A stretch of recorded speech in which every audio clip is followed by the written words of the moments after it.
Okay, I think that we can start. I can see nearly 30 participants and they are still coming. So good morning, everyone, once again. And I need to say that I do appreciate that you are interested in attending such event, especially under current circumstances which affect all of us. Today we meet here. Yeah, and I will ask you please to mute the others. Zuzana, thank you. Thank you. So today we meet here to talk about tools for engaging the local stakeholders in conservation and sustainable development, mainly in protected areas. And I would like to say that to preserve and support the well-being of life and establish environment-friendly practices and sustainable societies, we need a commitment and efforts of everyone, policymakers, the public, business, NGOs, and science. And citizen science offers practical and innovative ways to influence decision-making in many ways. Okay, so this symposium is organized under Visegrad Grant in cooperation with partners from all V4 countries. And all of them are here now in this symposium. And the first half of this event will be dedicated to the importance of communication with stakeholders and to particular best practices in particular countries. And in the second half, we will focus on one of the innovative tools used for not only communication, and it is citizen science. And just organizational info, each presentation will have around 20 minutes or maximum 20 minutes, please. And after that, you will have around 5 minutes for asking your questions. And continuously you can ask, or you can also write your question to the chat.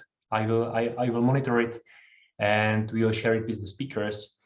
And our speakers will be on to answer the questions in the chat room for the entire symposium, or at least some of them.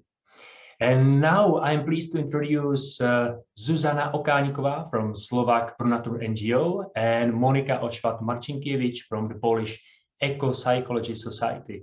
So please, ladies, it's your turn. Yes, thank you very much. Can you hear me? Because I had some technical problems. Yes, I can hear you well. Excellent. So thank you for the introduction. And okay, as was said, my name is Zuzana Okániková. I'm from Slovakia, and I work for the NGO PRONATUR. In my presentation, I will now try to share the presentation. Okay.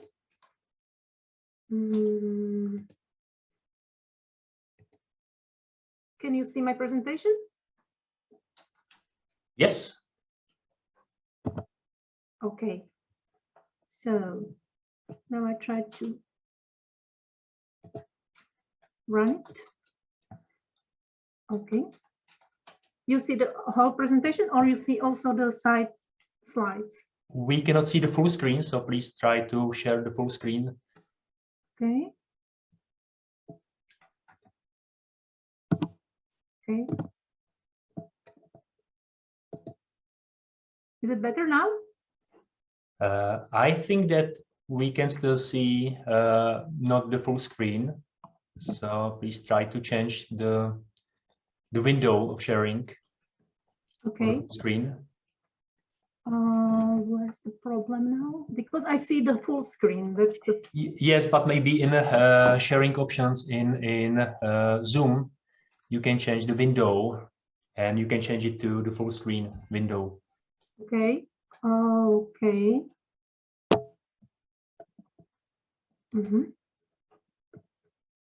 Okay. So, still the same? Still the same.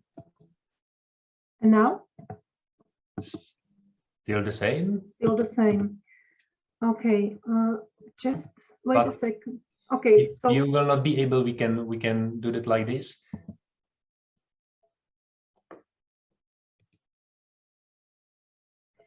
I think it's really just about like you have the option of sharing screen in the Zoom at the bottom toolbar.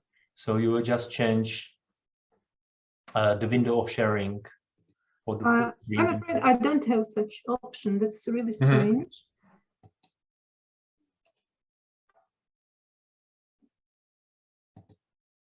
What about now? Yes, yes, okay. Perfect. Thank you. Okay, so now we can finally start. Thank you for this constructive communication. In my opening presentation, I dared to make some introduction to the communication in general and its importance for the nature protection. And in the second part of the presentation, I would like to show you, to bring some few examples from Slovakia, how the communication in the and for the nature protection can be presented in Slovakia. So, nature conservation and communication. To protect something usually or almost regularly means to impose some restrictions and bans that we have to accept. However, the acceptance is easier for us people if we know and we understand things and circumstances. My colleague Zbigniew from Poland uses a bon mot, which I like very much, that conservation without money is just a conversation. I dare to spread this bon mot, that conservation, even with money, but without communication, is just a communification. And the question is, if we want to unificate the nature? And the answer is, of course, no, we do not. We should explore nature, we should understand nature, we should live with and in the nature, and we should help to protect the nature with all means we are at disposal. So, and the communication is a tool which is really absolutely perfect for the nature protection. So you probably all know, for sure you know, these nice paintings very well. The School of Athens is one of the most well-known paintings from the Renaissance time, which was created by the Italian artist Raphael. The painting shows figures, persons, representing diverse subjects of philosophy and science. Socrates, Euclid, Pythagoras, Diogenes, Ptolemy, Heraclitus can be seen in the picture. And in the center of the painting, of the picture, are shown as main figures, main persons, Plato and Aristotle, engaged in a dialogue.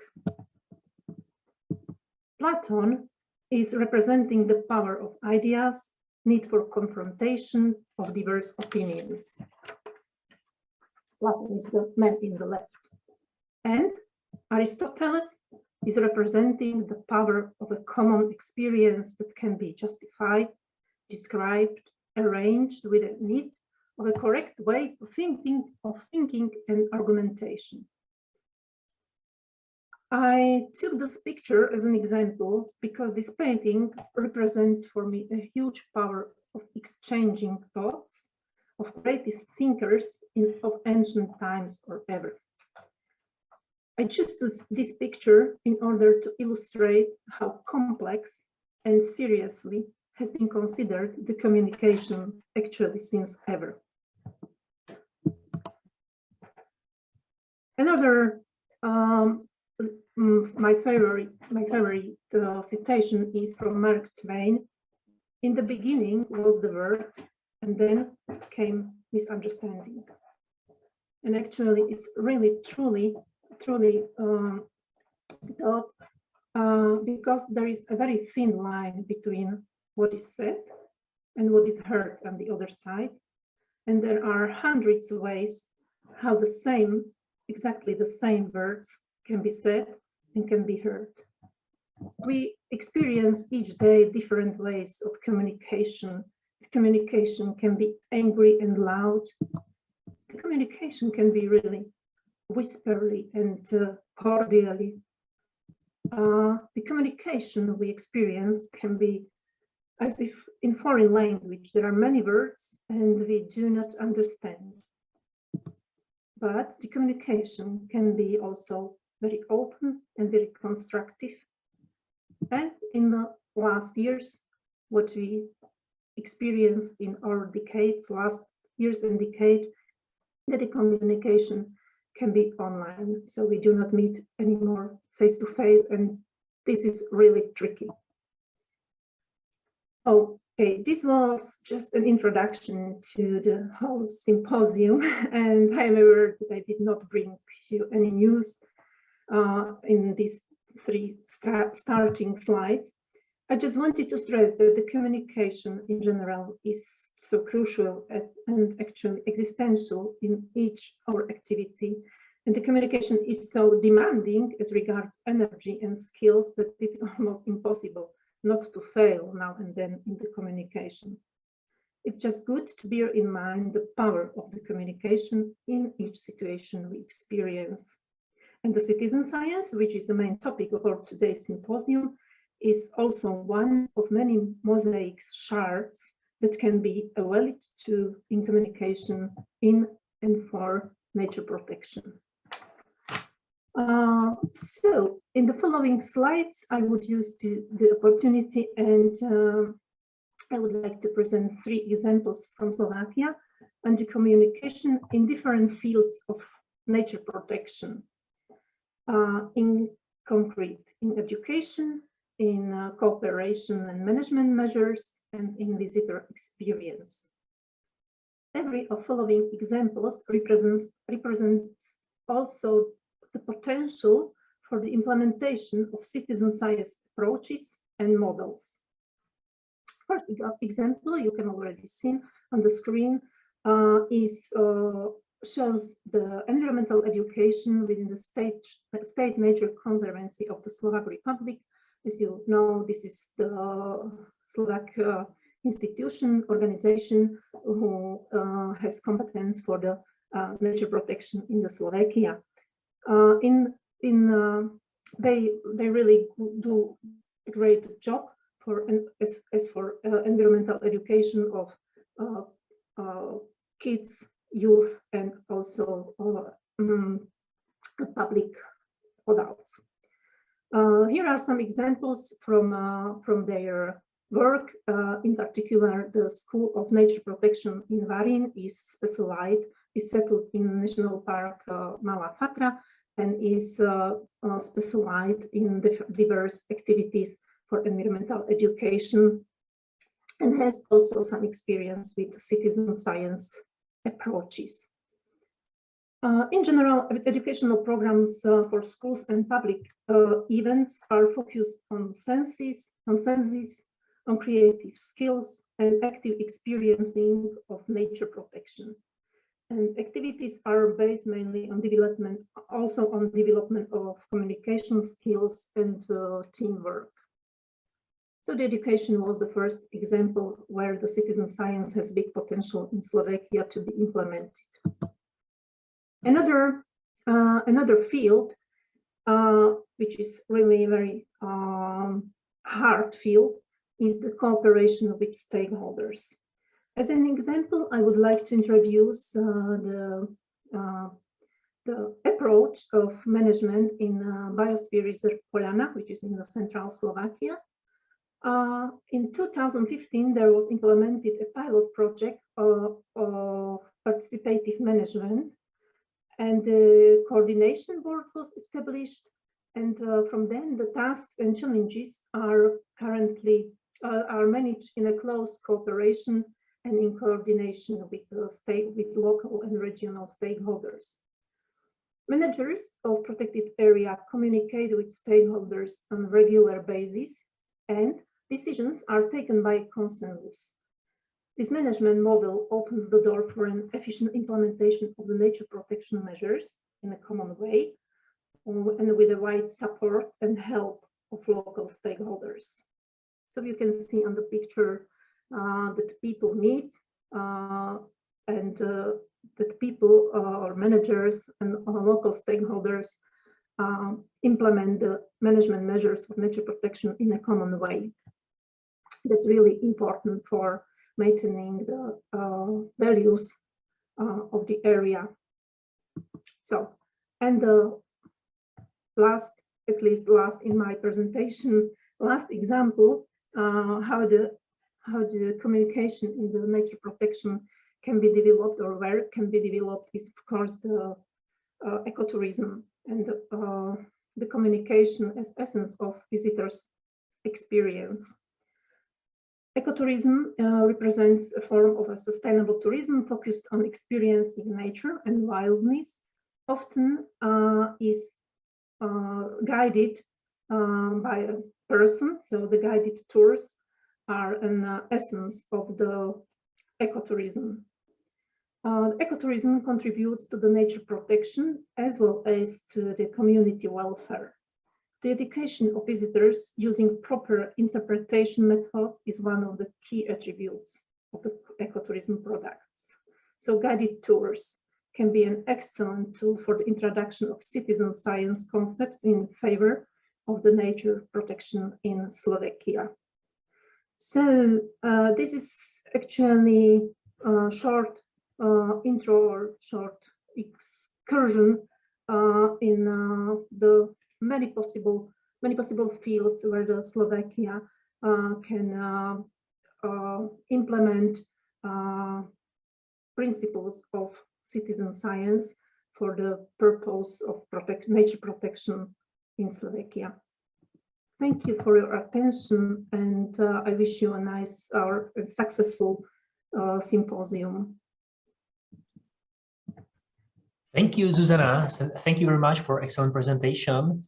And I would like to ask you now to Monika to present, and after you go, yes, we can give a place for some questions from attendees. So Monika, your turn. Yeah, I need to ask Zuzana to take off her presentation because I cannot download my. Thank you.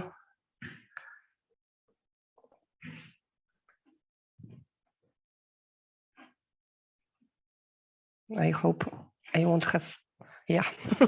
Okay, do you hear me? Yes, we can hear you. Thank you very much. My name is Monika Ochwat Marcinkiewicz. I represent Ekopsychology Society. We are working from 2003 in the Carpathian region, and we are trying work on the field of public participation, but also education of many stakeholder groups. For example, teachers, local administration, national parks, and youth. This is, of course, hard work, but we see the effects, and I think it's very good. We can say that our motto is that communication is like breathing. You cannot breathe in advance. So you need to communicate still and with people you meet in your life, but also in your work. The same situation is in public participation process. When you stop communication, you stop being in this process. I would like to say about the good practice we implement. Yes? Monika, could I ask you to share the full screen? I'm not sure if you are moving your presentation, but we can see still intro. Yes. Oh. And maybe the full screen if you're able to share also. No? No. No. Maybe you can put my presentation if it's okay, because I'm not good in technical aspects. But never mind, I think it's still quite okay. We can see the presentation. So if it will be moving, it will be all right. It's okay now, yes? Yes, it's not full screen, but we can see it. Okay, so I would like to say about the good practice we implement in Polish Carpathians during the project Central Parks. And we tested the guidelines on communication between protected areas and local communities. This good practice objectives were more effective communication of biodiversity conservation and sustainable development objectives to local communities.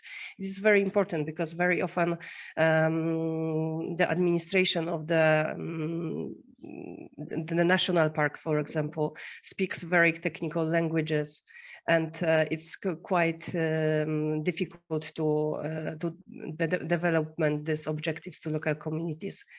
Raising awareness and support of local communities for the management operation of PA administration.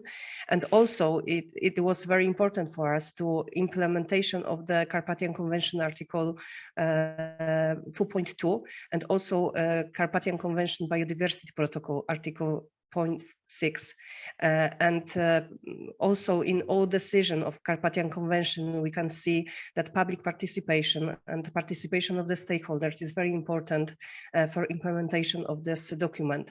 But very often we forgot about this. These guidelines are available on the website of Central Parks, and I would like to invite you to download this document. I think it's quite interesting. We engage many experts to build this document together in the transnational working group. Why for us the local and regional level is so important? Of course, because the article of the Carpathian Convention also pursued policies guaranteeing public participation in decision-making relating to the protection on the sustainable development of the Carpathians and implementation of this convention. But also we can see that this region is have quite high numbers of protected areas, and it's quite difficult to speaking about development and spatial planning without communication with the locals, because we can see that local community have big problems with development because of the protected areas, they neighborhood. Also, this local communication and cooperation is important for the Polish presidency in the Carpathian Convention. It started in 2020 and it would end in 2023. And its priorities is closer cooperation with the local and regional level.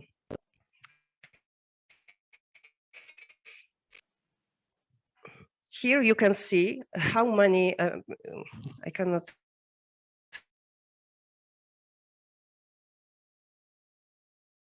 show you, but the 90% and all Poland have only 60% of municipalities.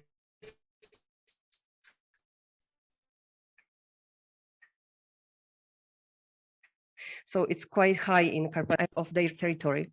And we have some municipalities, they have in 100% their territory are protected areas. You can see now the map of the Carpathian region in Poland and the protected area, national parks and Nature 2000 sites. So you can see that it's almost all region. And here you can see also that in Carpathian region, we have highest population density in rural areas. So these are the reasons between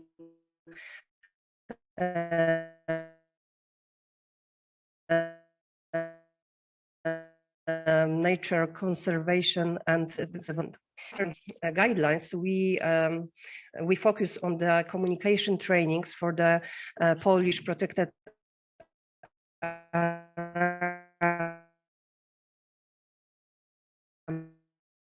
managers. Second one, and we were trying to test implementation of guidelines on communication between protected areas and local communities knowledge and skills of the protected area managers for effective communication with their local stakeholders.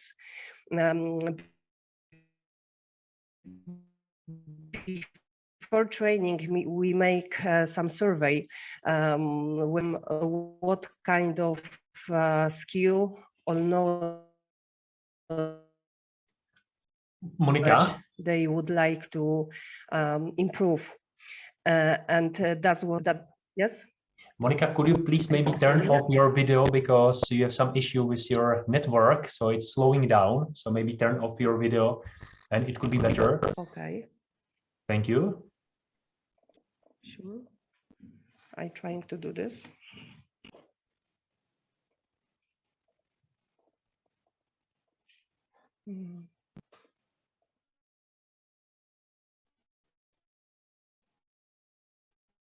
I have a problem to.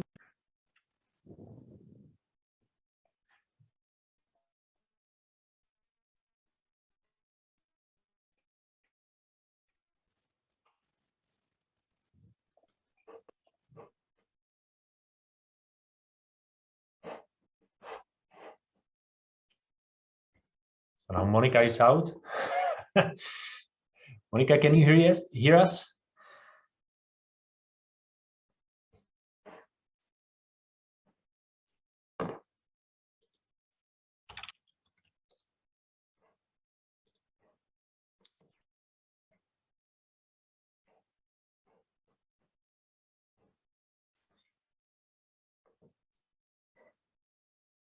Hello. Yes, yes, finally. So Yeah, just please try to share, to share your presentation again. Okay, it's work now? Yes, it works. Okay. Thank you. Okay. I hope now it would be better. After this survey, we were planning 3 days training. And on the first day, participants divided into smaller groups were involved in analysis of potential opportunities and also benefit resulting from the adoption and implementation of the Carpathian Convention.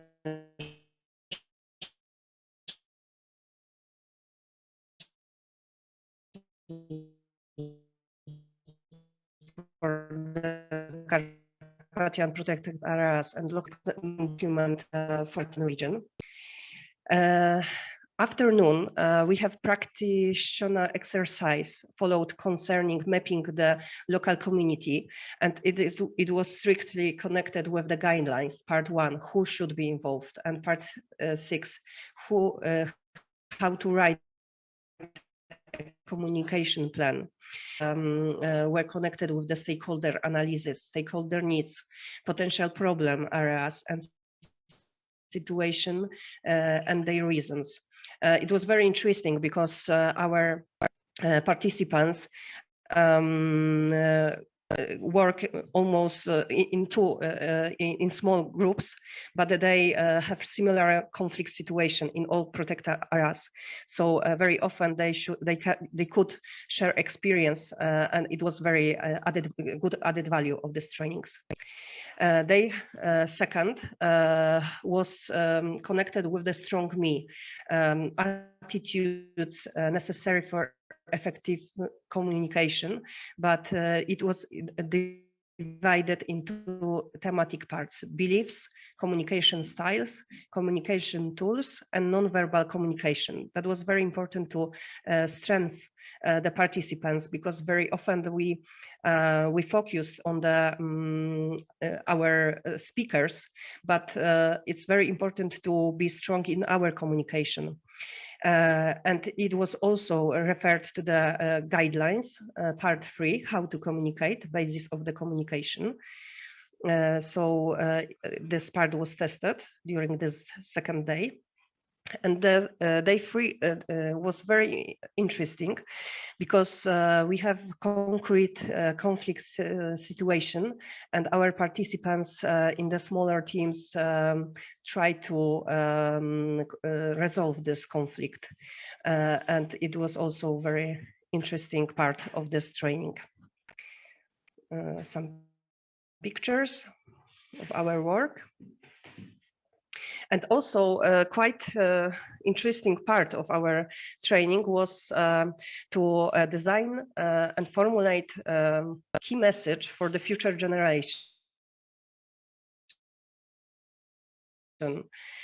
Because very often protectant of the nature and landscape, we forgot what for we are doing this, why we engage in this process. And our participants designed and formulated this key message for the future generation. You can see it's very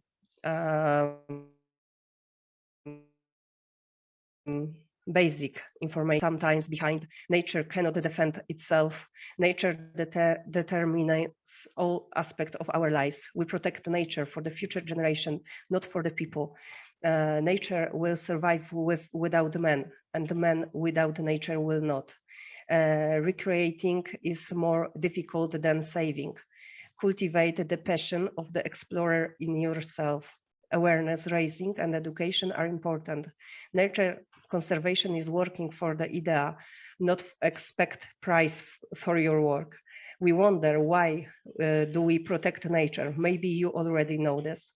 And so very often we can say like motto, and we print this, and all our participants received this diploma or something like this for the wall to remember what for they are working in this field. A picture of our participants. And second training was focused on the environment conflict mediation and resolution. It was also after the survey, what topic our participants would like to have deep knowledge about. And in the first day, we were saying about the system of the protection, biological diversity and landscape as a source of environment conflicts. We discussed about conflict resolution styles, and also it was a teamwork in groups. And second day was the practical mediation processes with the role-playing exercise, individual trainees, feedback from the group. So our participants have to being mediators and resolve concrete conflict. Some pictures. And the deep report from these trainings is available on the project website. And I would like to say little about the lesson learned after these trainings. All training participants say that this skills and techniques were very useful for them, and they would use this in the future. It was very difficult for us. And also the directors and other participants said that this training was useful institutional capacity building tool. Very often this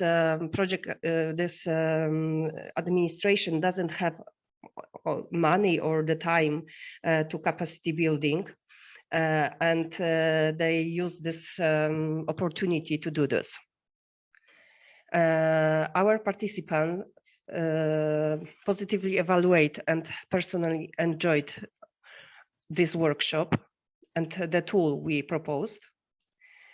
And also they like this theoretical part and the practical training exercises. We would like to continue this work because we can see that many other skills we can improve and give some opportunity to the exchange information between protected areas, give them the time and the space to have informal conversations and discuss about these problems they have in work. And this is also our recommendation to continue this work and also to implementation Carpathian Convention in this field of public participation process. And that very important is to engage local stakeholder to all processes connected with protected biodiversity and landscape. But also our local administration of the protected area are good actors to share the knowledge about Carpathian Convention and protection of the biodiversity and landscape. And we would like to, of course, replicate this good practice in other Carpathian countries and also continue this work in Poland. Thank you very much. Thank you, Monika, for this important talk, recapitulating your several years' work. So thank you so much. And now we have some space for several questions from the attendees to Zuzana and to Monika. So you can please ask right now.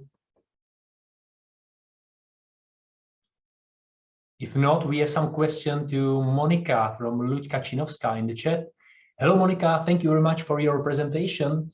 What key did you use to choose the participants? We invite all protected areas managers. So generally we have 6 national parks, 3 landscape parks administration, and 3 directors of the environment protection in 3 voivodeships. So we invite all of them, and generally we didn't have only one representative of this protected area in Polish Carpathians, of course.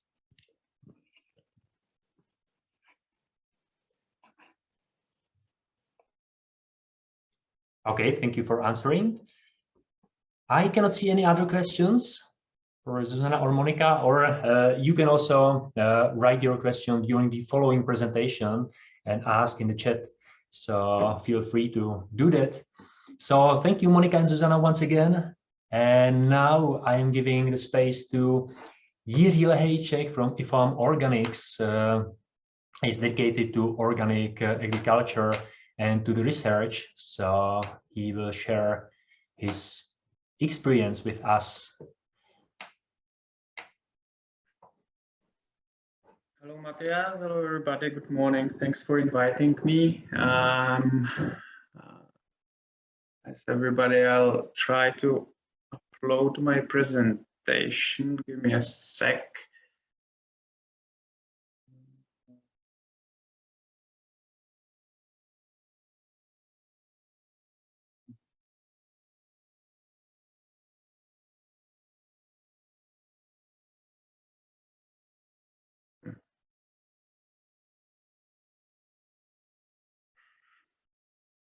Okay. How about now? Can you see, Matthias? Yes, we can see, not the full screen again. Yes, not yet. Let me try. Yes, perfect. And if I move? Yes. Yes? Oh, wow. What a luck. All right. So thank you for inviting me. I'll have a presentation on the possibilities, what to do on the agricultural landscape. I do believe it is very much connected with the citizen science, because the topic is very much involving stakeholders in the countryside and also in the protected areas, which are which are very often managed by agriculture and by farmers, of course. So this is the presentation is aiming to give you provide you some taste how we can involve all those stakeholders in order to manage the landscape and the agricultural land in the not only in the protected areas more sustainably. I was invited as a vice chair of the IFOAM Organics Europe, but also this project is building on the knowledge I gained in this position, but I'm solving it under the head of Tomáš Baťa University in Zlín. So that's why there is also this credit below, and of course with other colleagues. Some of them are mentioned in the first slide, and the project team will be accredited or credited later on. So the general, before I'll get to the project itself, please let me give you some context why we actually thought that it may make sense to come to the owners of the agricultural land and talk to them about the way how they should be not only managing, because most of them are not managing their land on their own, but how they should be thinking of their ownership of the land and what they can do, for instance, with the tenures or leases of their land. So the context is that those numbers are for the Czech Republic, but they wouldn't be much different, I do believe, for the rest of the Central and Eastern European region, because we, at least the countries with the post-communist legacy, we share the same history. So if you look at the numbers below at the bottom part of the slide, this is just few indication that in the Czech Republic, the acreage of the field increased by 10 times since 1950s, when the collectivization of the agricultural land happened. Since then, we lost 4,000 kilometers of the alleys and 3,600 hectares of the scattered greenery, which is 1% of the agricultural land before in the Czech Republic. So 50 or 60 years ago, or actually 70, but never mind, still not very long time ago, there was 1% of the agricultural land was covered by the greenery. Nowadays is less than 0.01%. That's 0.1%. Sorry. So this is absolutely crazy that we decrease the coverage of this scattered greenery on the fields again by 10 times. At the same time, we lost 49,000 kilometers of field boundaries, which are important ecotones of the for the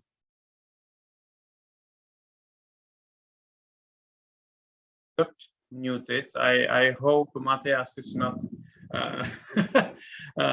It did not muted me on purpose. So I'm going further.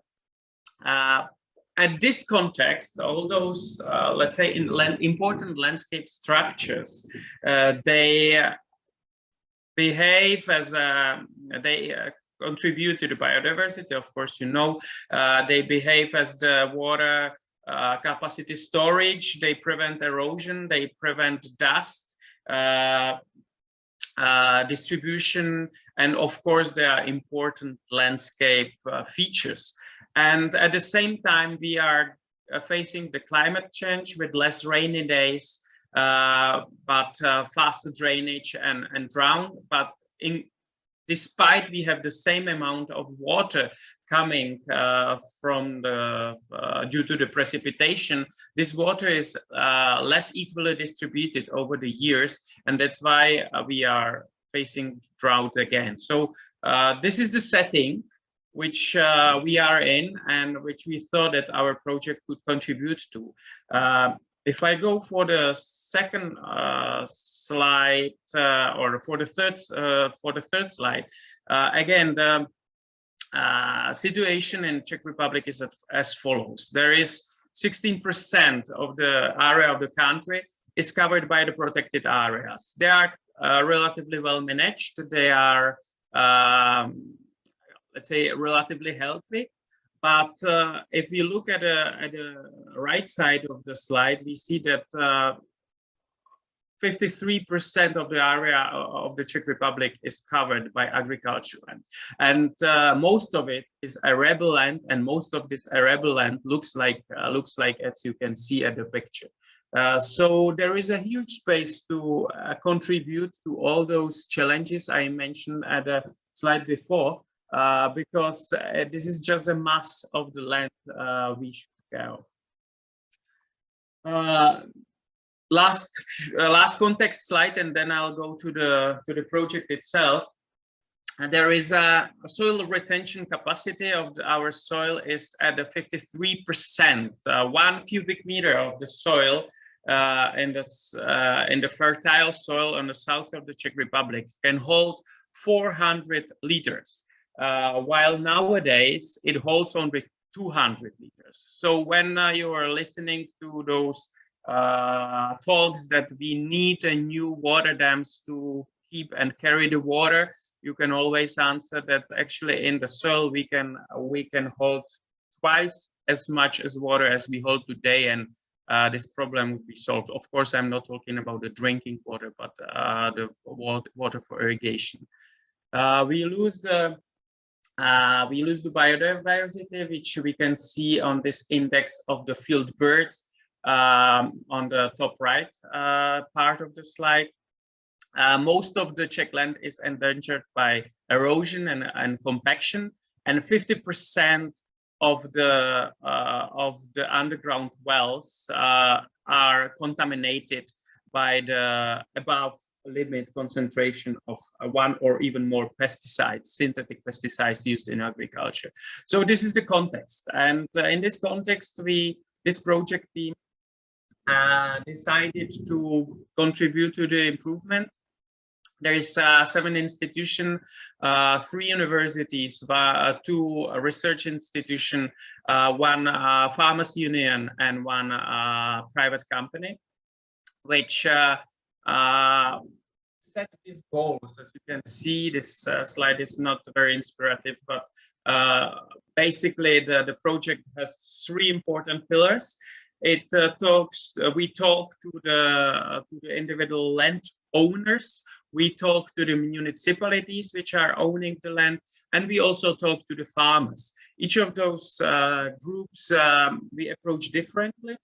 For the what is it doing? Sorry.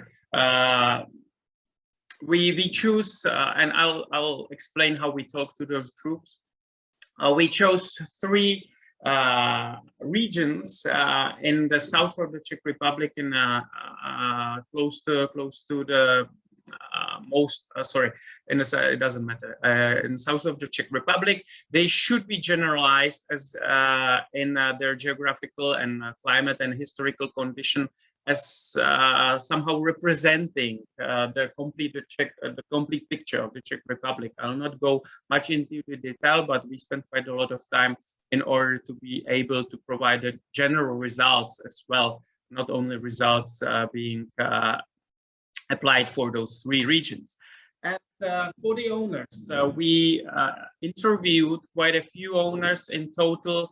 There is almost 500 questionnaires, which represents 13% of the land owners of in those regions, which we think, and according to the sociological research, this is well representative.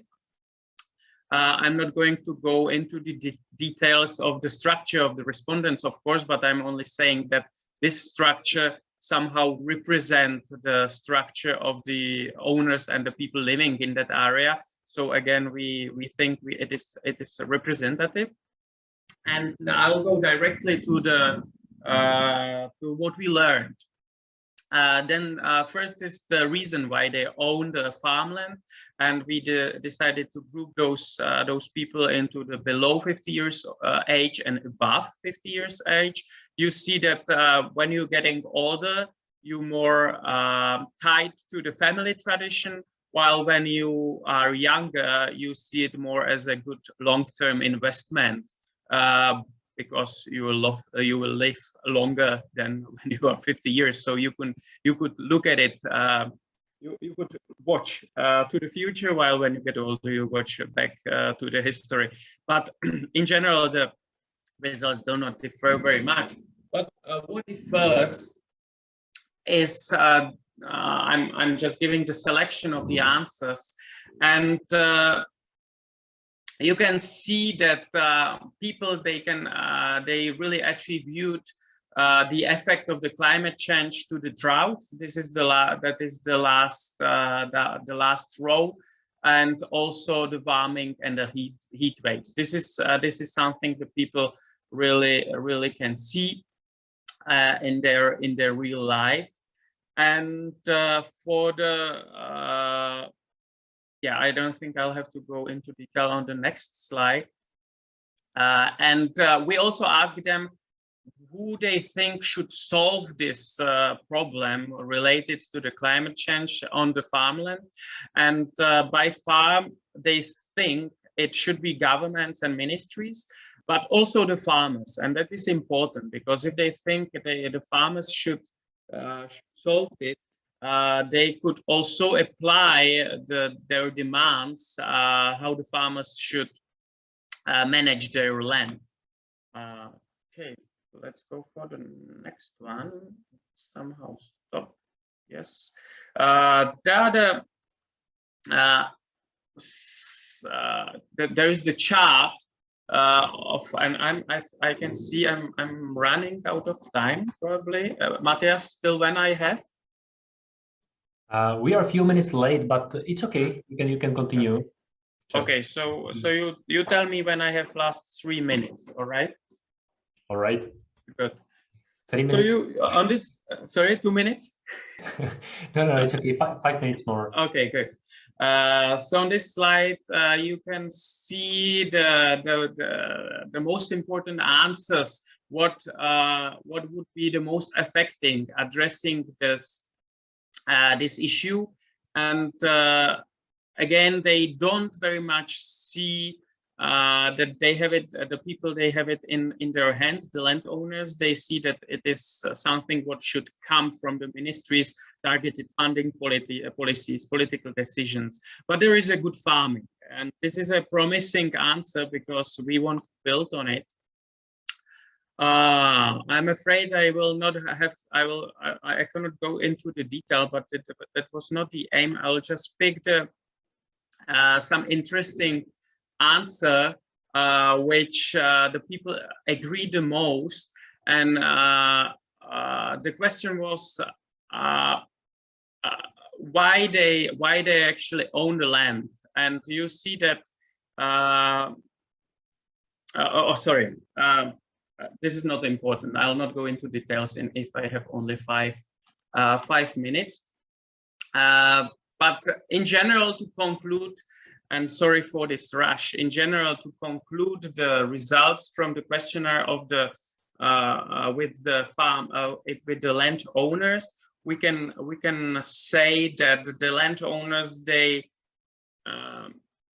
feel that the land is to own the land is something valuable. They should be thinking who they are leasing the land to, and but they don't have enough time. They think this should come from the ministries and governmental decisions to help them with the sustainable management. And the aim of the project is actually to show the landowners that they could demand to the farmers better management practices. We did also the interviews with the municipalities. In total, we have interviewed 29 mayors, and from their point of view, they keep it's quite similar to the individual landowners, because they feel it is responsible to own the land, and that the land should be managed sustainably. They see the land as the opportunity to actually provide environmental services to the people living in the villages and the cities, and they see it as the strategic future resource for the village, not only for the construction of the new houses, but also with relation to the climate change. But again, as the incomes from the owned farmland by the municipalities presents a very little share of the budget of this village or the municipality, the priority to do something about it is quite low. It is, you have to find a very, let's say, interested mayor to be able to start changing the practices on the municipal land. So the most important when you are talking to the mayors were the flash floods issue. They could see that this is something what is touching the municipality very heavily. If the municipality experience the flash floods, they start to think how they could manage the land around the city or village, and this is like let's say a trigger of change for renewal of the tenure agreements with the farmers and starts of the negotiating. So this is something which is, well, the flash floods are not positive, but this is something to build on. And we do believe, as I could show at the beginning of the presentation, as the drought is becoming more and more issue, this trajectory will be taken also in the municipalities which are not facing the flash floods, and this could be followed as a good practice example. Right. Let me conclude. We also did interviews with the farmers, and in general, yes, in general, they agreed that the owner has the right to demand different farming practices, but they do think that the owners and the municipalities, they don't understand the farming, and thus the demands should be limited to what is feasible, which is probably the biggest, say, clash in the understanding, because I'm always saying that if you are building a house, you also give to the people who are constructing a house the project, and this should be same with the agricultural land. You have the project, you know what to do on that land, but you don't have the means how to do it. But the means have the farmer who is renting the land, and should follow this instruction, regardless if it's organic farming or creating the new alleys or hedges, using or grassing and places which are too steep in order to prevent erosion, and so on and so on. So I think I will. Sorry, now the presentation is doing something, I don't know. I think I should stop here, and I thank you for your attention. I'm sorry for this rushy style. My presentation was too long, and obviously I was not well prepared for 20 minutes talk. So I hope I can complement the picture in the following discussion.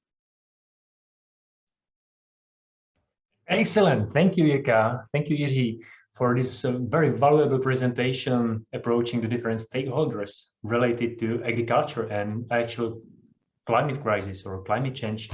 So thank you so much once again. And we have some space for some questions to Jiří.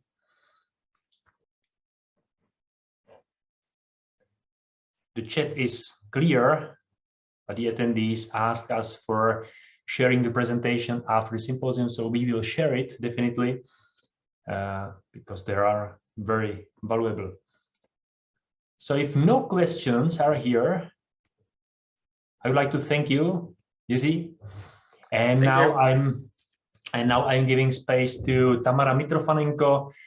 She's engaged the United Nations Environment Programme in Vienna office of Secretariat of the Carpathian Convention.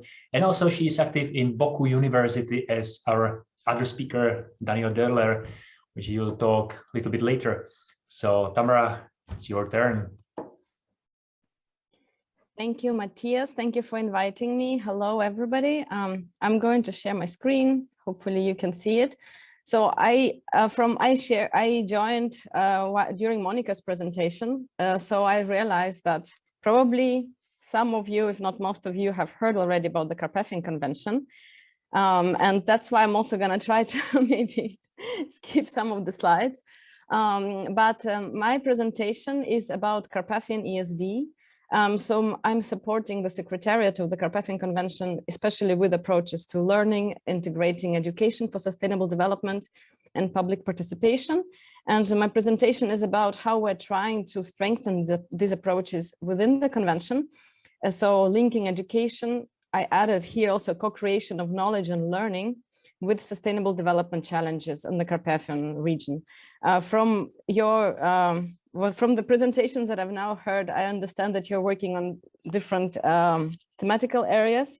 So our aim is actually to link across them, and perhaps that's where I can also ask you for feedback. That's actually what we're hoping to achieve through this process. So I will just start. So this is a brief outline. I'm going to only focus on the institutional structure of the Carpathian Convention, where I think might be perhaps not everything clear to all of the participants, and then continue explaining what our process is like. Right, I think all of you are familiar with the Carpathian region, so I'm going to skip this slide. So the convention is a working intergovernmental mechanism with the Secretariat supporting this in Vienna. I think that you've heard from Monika perhaps also how she's supporting the implementation in Poland and public participation. It aims at being a very participatory mechanism. So that's perhaps something that needs to be stressed, because really at every level of participation, we are open for inputs, and there is really a possibility to integrate your knowledge and integrate your recommendations. And I will show some of them later. I think all of you know about this. Just so the convention article structure, I just highlighted some that are relevant for our work and probably where we are more active in the convention. Some of them are less active perhaps because there are fewer actors or partners who are bringing their knowledge into the process. So I think there is also a highlight that if you think that something is missing, you can always contact the Secretariat and actually inform us and bring this up. So the Article 13, awareness raising, education and public participation, is where my activities are based. And I guess with respect to citizen science and working with stakeholders, this is also a very important article and should not be overlooked. It often is, I'm afraid. So among all the sustainable development goals, we're trying to aim to reach this 4.7, education for sustainable development. And this is just for information, the contents of this Article 13. Recently, we had a PhD research focused on the convention networks, and it actually concluded that the convention could be an important mechanism for implementing international agreements in the Carpathian region. So I think we can also use this as this instrument. And the fact that we have access to our focal points from the Ministries of Environment and Ministries of Agriculture, I guess is just one way to highlight some important challenges. And here we come to this institutional structure of the convention. For those of you who might not know, we have different working groups. These are places where actually content is created and potentially decisions with respect to these thematic topics could be influenced. So here, I just like to call to your attention that this week on the 17th, tomorrow, there is the working group on sustainable agriculture and rural development. It's an online meeting, and I think you can still register even late. In case you would like to bring, listen or bring some of your inputs, please go check the Carpathian Convention website and register. And later in April, there is also a working group of biodiversity meeting. So during the working groups, they're open to observers. Actually, there is some potential to give inputs. And that's where members from NGOs, from academia can actually come and introduce something and raise their hand. There is then the decisions or the working group discussion feeds into the Carpathian Convention Implementation Committee. That's also consistent of our focal points and observers. And that's where the decisions are being drafted for the Conference of the Parties, which is the main decision-making body that meets every 3 years. And that's where the decisions are adopted, so they become integrated, or that's the aim, at least, to the law of the parties. The next conference of the parties is going to take place next year in 2023. It's going to be in Serbia, and that's where the next presidency is going to start. That's going to be the presidency of Serbia. The current is the presidency of Poland, and I have a slide on that.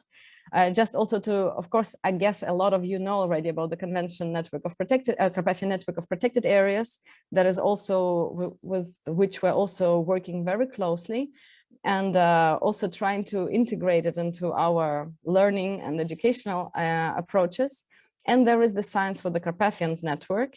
I'm not sure if all of you are aware of that or are members, but I guess this is also an invitation to please join, because the Science for the Carpathians is working very closely with the Secretariat, and they're always invited to comment and to provide their recommendations. So that's a good way of participating. Just a slide about the Science for the Carpathians. It's an open network of scientists. We're really trying to strengthen our collaboration with them. So already after the 5th Carpathicum in 2018, we actually submitted concrete recommendations to the convention, and some of them are integrated into our program of work. So sometimes these recommendations also helping the convention to take some topics that might not have been addressed before. So the recent recommendations are also now, we can find them on the convention website. They are presented at the highest level at the Conference of the Parties. And the next Forum Carpathicum will be next year in Krakow.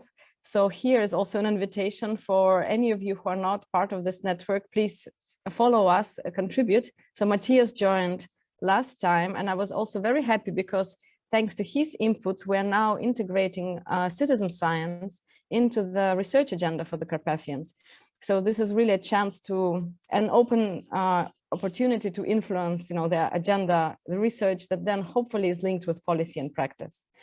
And for those of you who would like to collaborate across regions, we have recently signed a memorandum of understanding with the Caucasus network. So we're also trying to share our knowledge between mountain regions. One example of how we're trying to strengthen this collaboration, we tried in 2019 to bring together scientists and the working group on biodiversity, and we organized a more participatory format of the working group meeting, where we used the World Cafe. That for a lot of the scientists are a very normal way of having participatory approaches. For the Carpathian Convention, perhaps this was something a little bit innovative, but I think everybody really appreciated. So we managed to work together with the working group on biodiversity to consider what are the urgent knowledge gaps for the Carpathian Convention and which are important interdisciplinary areas and research questions that Carpathian scientists should address to help implementation of the convention, and also how we can collaborate more. So since then, even more actively, scientists from the network are invited to participate in working group meetings and contribute their recommendations. So here was just a brief introduction of how this learning and education for sustainable development became prioritized.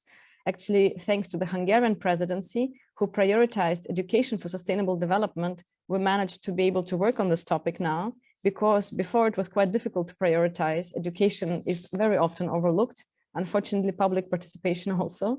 But the Polish presidency, that is currently the Carpathian Convention presidency, also highlighted closer cooperation with the local and regional level. So that's where at least Monika's work and the work that Jiří just presented, I think becomes also more important. And I think now we have this opportunity to present this type of work and highlight it. And I think we should take this if possible. So that's why if you have a chance to participate in these working group meetings and present your research, I think that's great. Very often our focal points are not aware of all of the things that are going on. So sometimes they don't even know that there are these participatory research approaches that are taking place and that there is this knowledge from the local level that's generated. And I think it's good to highlight it. So one of the examples of how recommendations from scientists actually now turned into practice and policy was on this education for sustainable development. We received the recommendation to establish a convention working group or a network of experts on ESD. And thanks to this, we had a chance to find some funding, and we're now actually working on establishing such a working group on education for sustainable development. And the idea is to highlight all types of learning. So it's not only focus on schools. And in fact, our aim is to rather focus on adult learning, on vocational training, on learning from the local stakeholders. So basically this highlighting and strengthening public participation approaches. Next slide. So that's just an illustration of how we envision this Carpathian ESD network. The idea is that it should link across the working groups and across the different thematic sectors. How to do it, we're still not sure. So we're really now in the process of trying to figure it out, and we're really looking forward and asking for feedback and for interested experts. So just to explain to you what we're aiming to do is to bring together ESD experts, so people who are working in the field of learning on a longer term basis, giving them a forum to collaborate across the Carpathian region. Then we want to institutionally integrate this network into the structure of the Carpathian Convention, perhaps similar to a working group, but rather perhaps something hybrid to give a chance to have cross-sectoral linkages.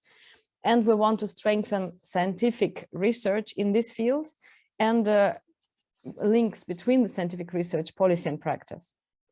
So for example, how citizen science can link this or can contribute to that. This is one of the questions, and we're very open to trying this out. And the idea is to highlight existing activities because, for example, what Monika presented is obviously ESD activity that nobody thinks perhaps in the Carpathian Convention level that it is a learning or education activity, sorry. Also enhance communication between different actors and sectors. We also want to use learning methods where educational experts are experts to enhance communication within the convention. And also we want to promote the Carpathian Convention because we often hear that nobody knows about it. And that's not a very important mechanism, but we think for the Carpathian region, it's probably important, and we want to strengthen it and make it more useful for the region.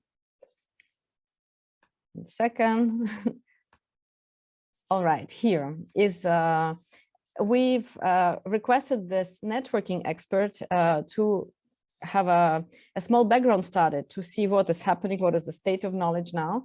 And we realized with her help that ESD activities actually regularly carried out by convention partners, not only by the Secretariat, that's something where I participated, but by a lot of partners. And we don't have an overview of them, unfortunately. They target various groups from young people to professionals to decision makers. For example, we have many tools, learning tools for decision makers or for local residents. We just don't have one platform where you can access all of them.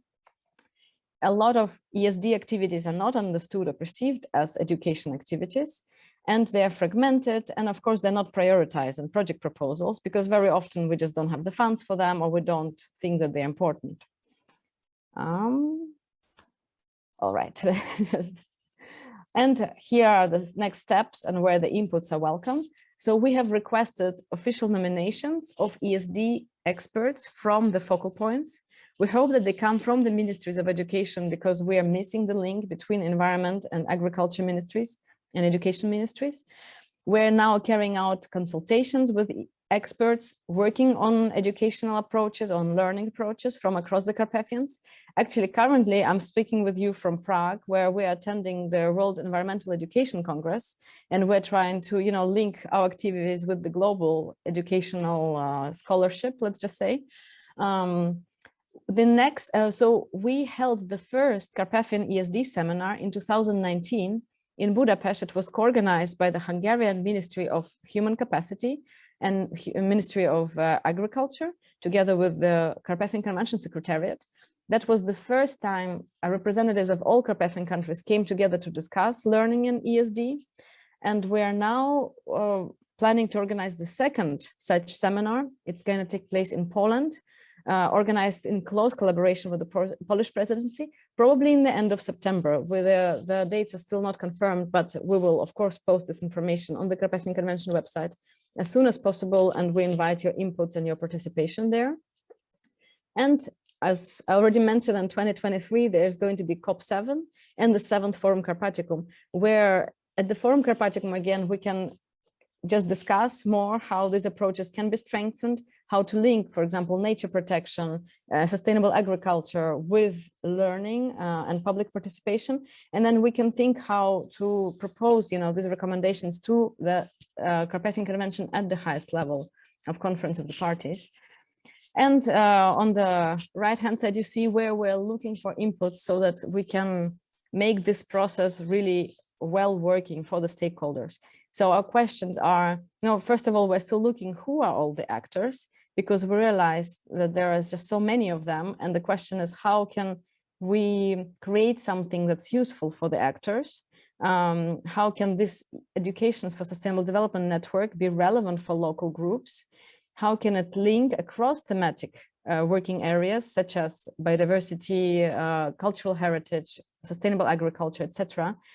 And how to actually not double, but complement existing networks and existing national and regional efforts. So these are now our questions that we hope to answer in the next few months. And we're always welcome inputs and yes, advice in this respect. And with this, I thank you very much for your attention. And in case you have any questions or they appear later, just feel free to contact me. That's it. I'll stop sharing. Thank you so much, Tamara, for your fast presentation. You're super great. Thank you for a valuable, fantastic presentation, filling the gap in cooperation, I would say. It's very important. And I have a good feeling that we are coming to the new age of communication, even in conservation and in some sustainable development and education. So hopefully also because of your activities, maybe now we have like 5 minutes for opening discussion, maybe for your question you outlined in your presentation. So maybe you can share once again your presentation, and the last slide with your inputs, questions. Sure. Can you see my slide? Yes, that's right. Thank you, Tamara. So we would be very happy if you attendees can have some nice inputs or any ideas to these questions to Tamara, because I think it will help much. But of course, if you will not have ideas now, you can contact Tamara continuously. We will share the contact emails for all speakers. So after the presentation, after the symposium, you can stay in touch with her. But now we can open discussion or open the space for any questions, because in chat I cannot see any questions now. We have nice number of participants here. Perhaps especially one concrete question from my side. So from your field of work that are, I guess, also based on the Carpathians, to which extent you could imagine that, having connection with educational experts or with the ministries of education, to which extent that could be helpful, if at all? That's one concrete question. The second question, if you are protected area or nature protection or sustainable agriculture practitioners or experts, to which extent highlighting learning or educational activities could be also helpful, and or how we could integrate these activities into on a regional scale. These could be perhaps inputs that would be appreciated. because you weren't here at the beginning, we made a brief survey about the participants. So we know that part of participants are representatives of some protected areas. And I believe not only in the Carpathian region, but from the outside. So I think they can hear you and they can get in touch with you. Sounds good. Thank you. So if there are no questions and no edits, no ideas now. So as I said, you can write your question or ideas to the chat, because I hope that Tamara will be on for the chat just for some time. I'm not sure if until the end of the symposium, but for the same time. And so once again, thank you, Tamara, and thank you the previous speakers. And now we are in the part we can jump to the second part of our symposium, to the citizen science. And before jumping to the second part, we can make a break around 5 minutes, 7 minutes, so we can start again in 10:35, in 7 minutes from now, and we will follow up on this presentation by opening citizen science and citizen science tools and methods and processes and best practices. So we are looking forward to you in 6-7 minutes again.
Okay, so we are back and we are ready for a citizen science part. So I would like to welcome here Jakub Trojan from Institute of Geonics from Czech Academy of Sciences, and he's expert for citizen science methodology, technology, and you will see.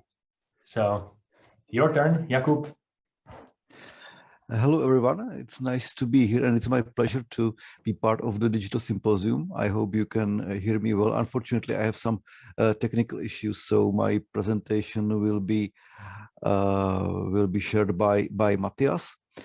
If I should introduce myself, I would say in few words that I am a passionate geographer, citizen science enthusiast, and open source advocate. Formally said, I am here as a part of Institute of Geonics of Czech Academy of Sciences, which is the institution who is running together with Tomáš Bati University in Zlín, the Czech national portal of citizen science, which is hosted at citizenscience.cz. If we can move to the next slide, I would say briefly a few words about what to expect from my presentation. Anything which is at the presentation under the blue color means that you can click on it and the new interactive content will open in a new window. So you can start, just don't click on it right now, Matthias. Is just a good example that it works fine. And you can start with the concept introduction to citizen science, because it's a great concept, and we don't have much time to dive deeply into it. I would just like to say a few words about basic principles and theoretical background, talk a little bit about project examples, and a short speech will be done on the case of citizen science in the Carpathian regions in the case study of Czechia. Let's start with the next slide, where I have chosen a definition which I have borrowed from the Wikipedia, which is, at least in my opinion, one of the most famous citizen science projects. And you can see that according to Wikipedia, the citizen science could have a lot of meaning. A lot of similar words can describe mainly the same thing. It means that it is a process where a non-professional scientists, ordinary people, are part of scientific research. We can illustrate it at the next slide, where just use the arrow. Yes, exactly. How citizen science is important, because if you are a scientist and you are running a research or conducting a project where you need hands from people, this is exactly the case where citizen science could help. On the next slide, I have an example who could be a citizen scientist, and the answer is pretty easy. It's almost anyone who is willing to join your scientific efforts, who is doing science or conducting research for you in his or her free time and participating at your activities.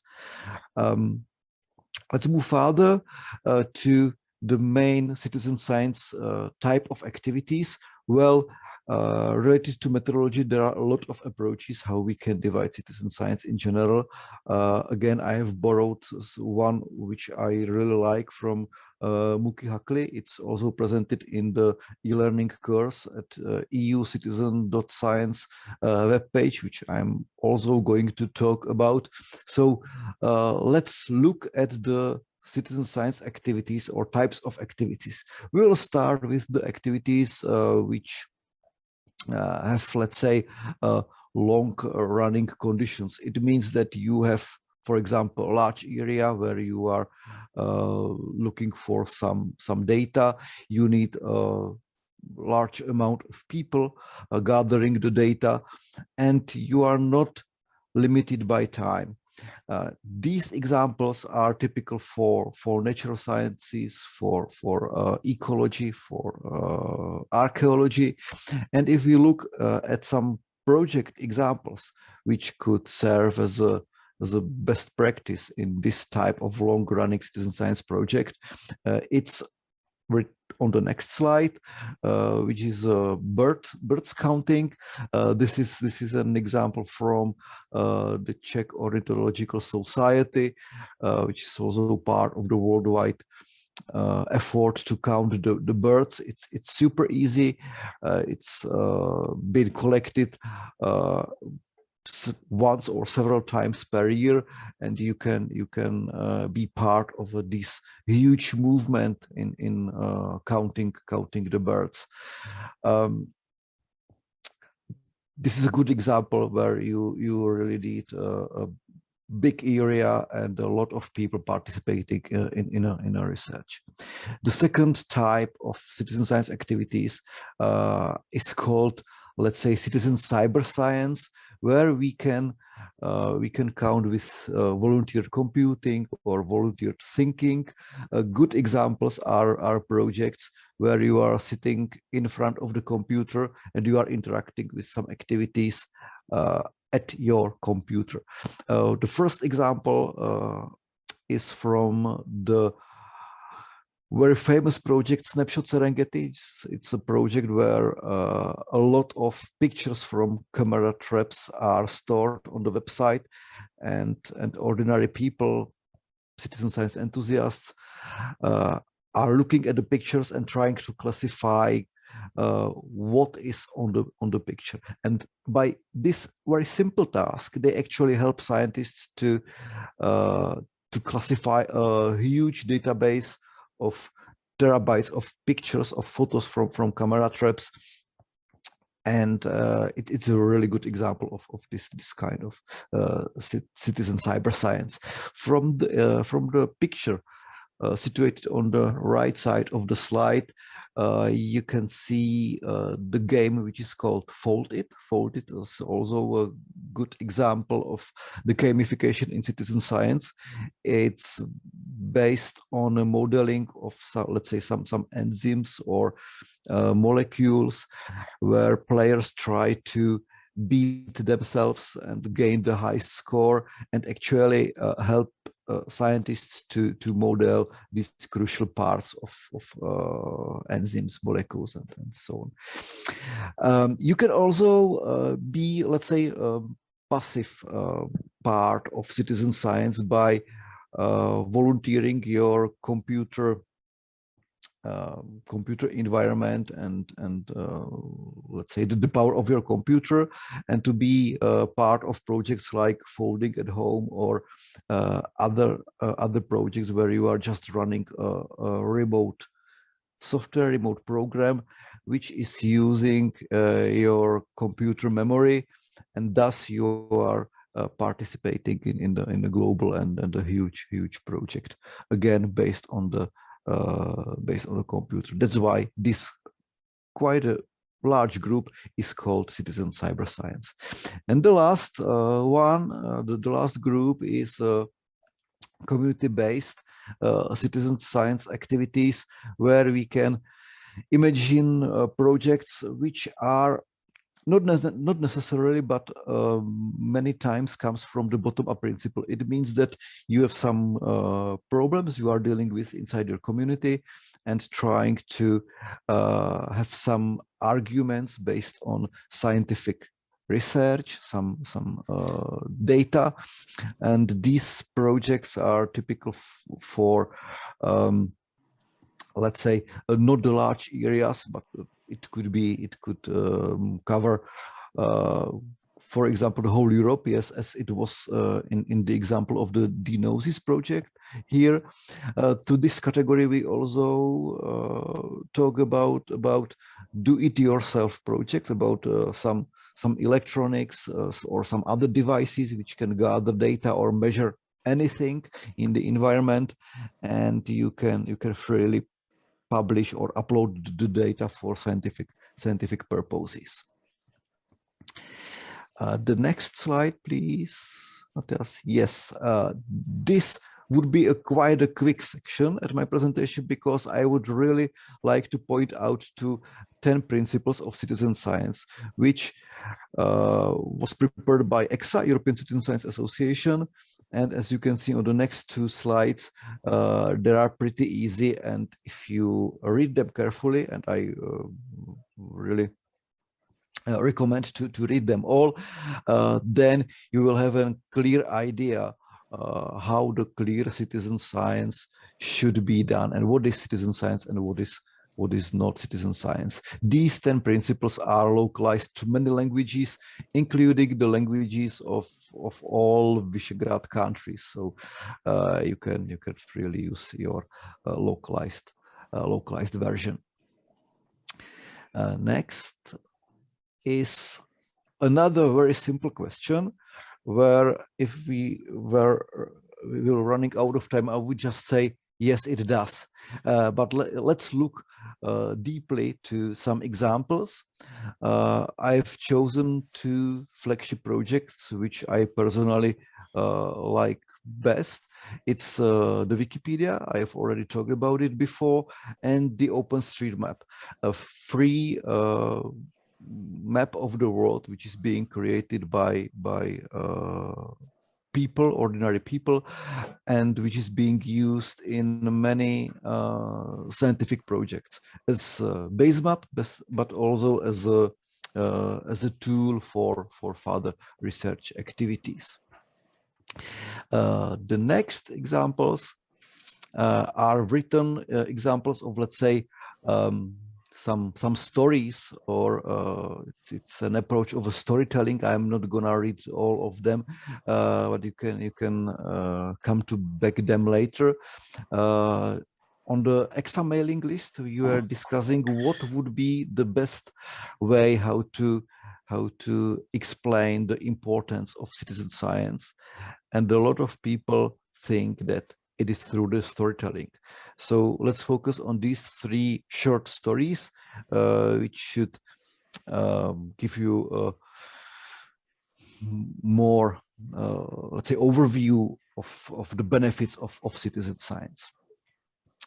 On the next slide, there should be the other example how citizen science could help in the regional development. These are big part of the projects are called in general Fix My Street app. We have several examples. One of the most famous actually comes from Hungary. It's called Jarokele. In the Czech Republic, we also have an example in the projects which is focusing on the monitoring of the roads in the Czech Republic. The next slide, please. Yeah, now we are moving to the last, let's say, theoretical part of my presentation, which is about the state of the citizen science in the Czech Republic. We several years ago, with my colleagues, we made a research monitoring the state of the art of the citizen science in the Eastern European countries with focus on Czech Republic. If I should conclude the results, what we found is that the citizen science actually has a long tradition in the Czech Republic. As you would see on the graph, if there would be the right slide, the number of citizen science projects is increasing. Yes, that's the right slide. Is increasing, and we are being more and more part of the global citizen science projects like City Nature Challenge or EuroBioBlitz, which has the first effort last years. Also from the 2019, we started to run a Czech national portal for the citizen science projects. I would like to show you the portal at the end of the presentation, together with the European platform for sharing ideas, resources, trainings about European citizen science. But to our Czech and Slovak colleague, I would recommend to look at the citizenscience.cz, where there is also database of Czech citizen science projects and information about citizen science in the Czech Republic. On the next graph, there are outputs from the research on the let's say on the fields which are mainly using the citizen science approaches. It is not so, we couldn't be so surprised that the natural sciences are dominant in this case, but there are also some projects in social sciences and humanities or in agriculture. Actually, one of the projects in social sciences and agriculture are being developed based on the outputs of the presentation done by Jiří Lehejček, where we are going to establish a citizen science project monitoring the impacts of climate changes to agriculture landscape in the Czech Republic. The next slide, please. Yeah, this is the cartographic visualization about where are the projects of citizen science running in the Czech Republic. Most of them are based at the university centers or at the centers where NGOs, especially from natural sciences and environmental sciences, are. So it's these cities. Next slide is the advertisement of the citizenscience.cz. I would like to show it more deeply, so we can move to the end of the presentation, where to the end of the presentation we can move. Yes, the last, or almost the last slide is the information about where to start. Here are some data and platforms links, so you can use e.g. the specific websites like eBird if you are a fan of birds, or you can start with one of the most famous citizen science platforms like SciStarters, Zooniverse, Atlas of Living Australia, BioCollect. Or you can stay within the European or Czechoslovak context on the EU citizen.science or at the citizenscience.cz. If we have time, we can also click at the citizenscience.cz and EU citizen.science to show how these sites look like, or we can leave it for further discussion.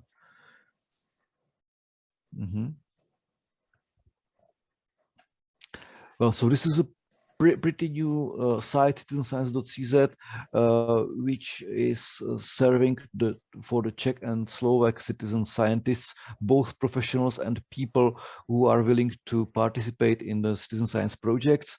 On the homepage, you can also link to the project database, where are a lot of projects, more than several dozens of projects, where you can find your own, or you can list your own project by filling a simple form. Yes, it's also possible to search for the project.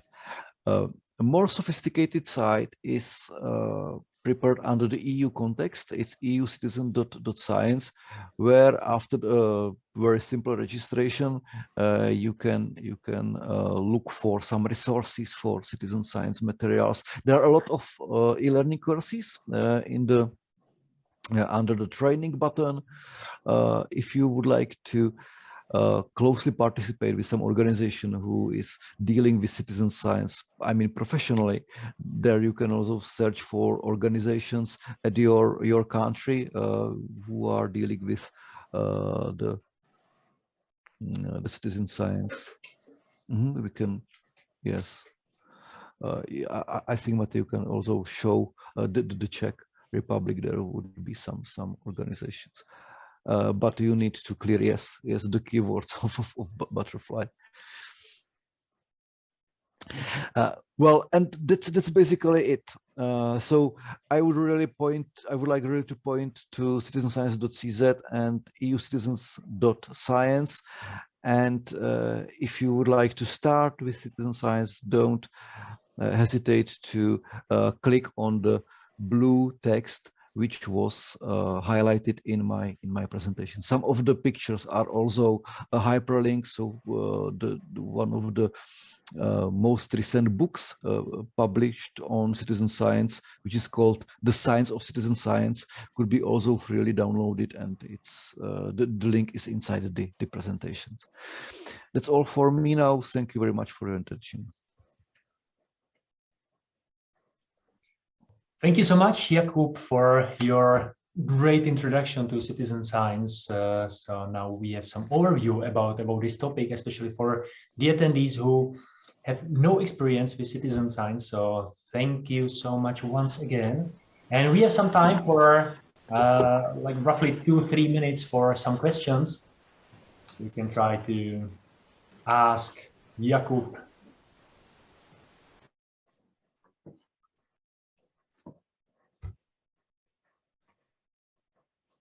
Anyway, again, you can write your question to the chat room, and Jakub will be ready until 12 o'clock here for covering your questions. So don't hesitate to do that. So thank you once again, Jakub. Nice presentation. And now we need to make a little bit change in the order of presentation, because we have here Miklós Bán and who need to go in 11:30 to different tasks. So now we will have presentation from Miklós Bán from University of Debrecén. And after that, Daniel Dörler will talk about citizen science best practices and how to use it in the field and in different perspectives. So Miklós Bán is co-founder or founder of Open BioMaps platform, and he will introduce us this platform and how to use it in citizen science projects, and not just in Hungary, but maybe the outside of the Hungary. So Miklós, it's your turn. Thank you very much. Can you hear me? Yes. No? Hear you. Yeah, good. Okay. So I try to share my screen.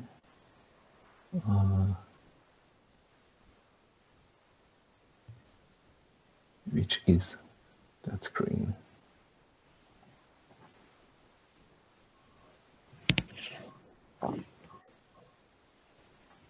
It can't see.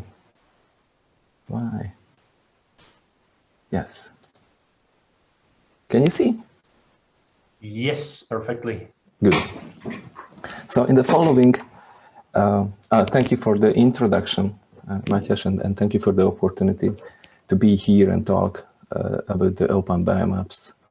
So in the following, I will talk about, as Matthias mentioned, the Open BioMaps platform, but mostly I will talk about data and data management things, and I also would like to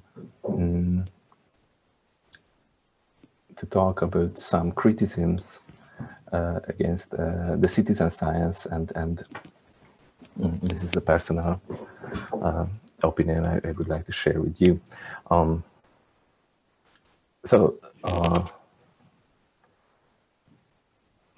What is the Open BioMaps? It is 2 or 3 things.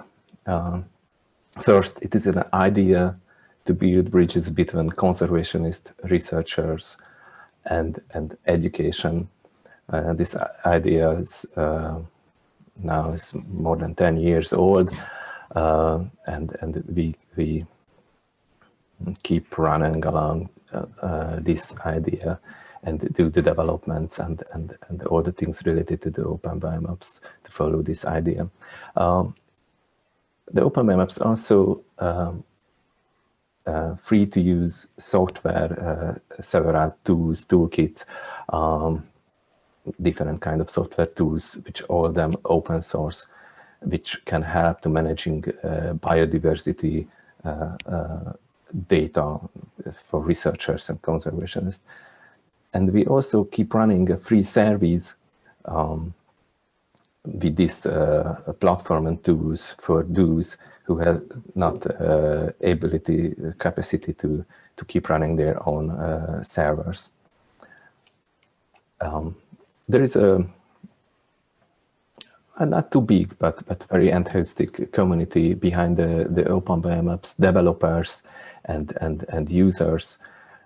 We used to meet each other regularly. We used to organize developer meeting and user developer discussion because this is a bottom-up project. So we not started to develop because there was a central funding or central support behind the Open BioMaps, but we started to do this because there were needs to do something usable in this area.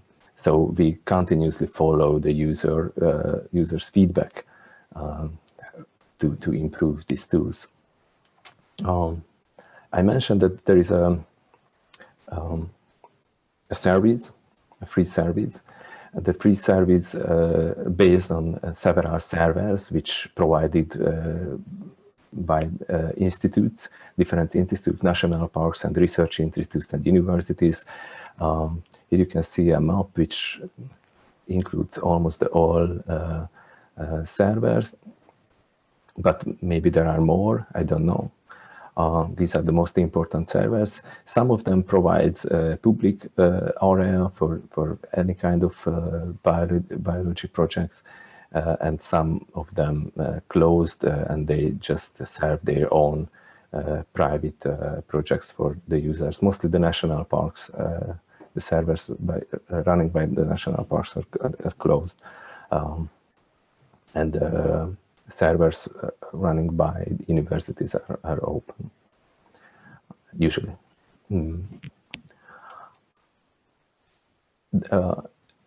The most of our users, the Open BioMaps users, are conservation-related projects, national parks. There are 9 national parks in Hungary from the 10 which decided to use the Open BioMaps in their everyday work with data. They collect the data with the Open BioMaps mobile app. They manage the data in the database interfaces, and now they started to analyze the data using some Open BioMaps related tools as well. But there are also some association and different kind of conservation related project in Hungary and Romania. This is a list of the biggest project. And Open BioMaps OBM is also used in research and education and citizen science projects. Here you can see a list of the biggest projects. For example, the Hungarian Flora Atlas or the DNA Bank, the erosion step, or the Kurgan database, which is also a big international project from Hungary to Eastern Asia. The Global Plover database is completely closed scientific project, but this is a global and big project, and there are lots of other smaller projects. I can follow all of them.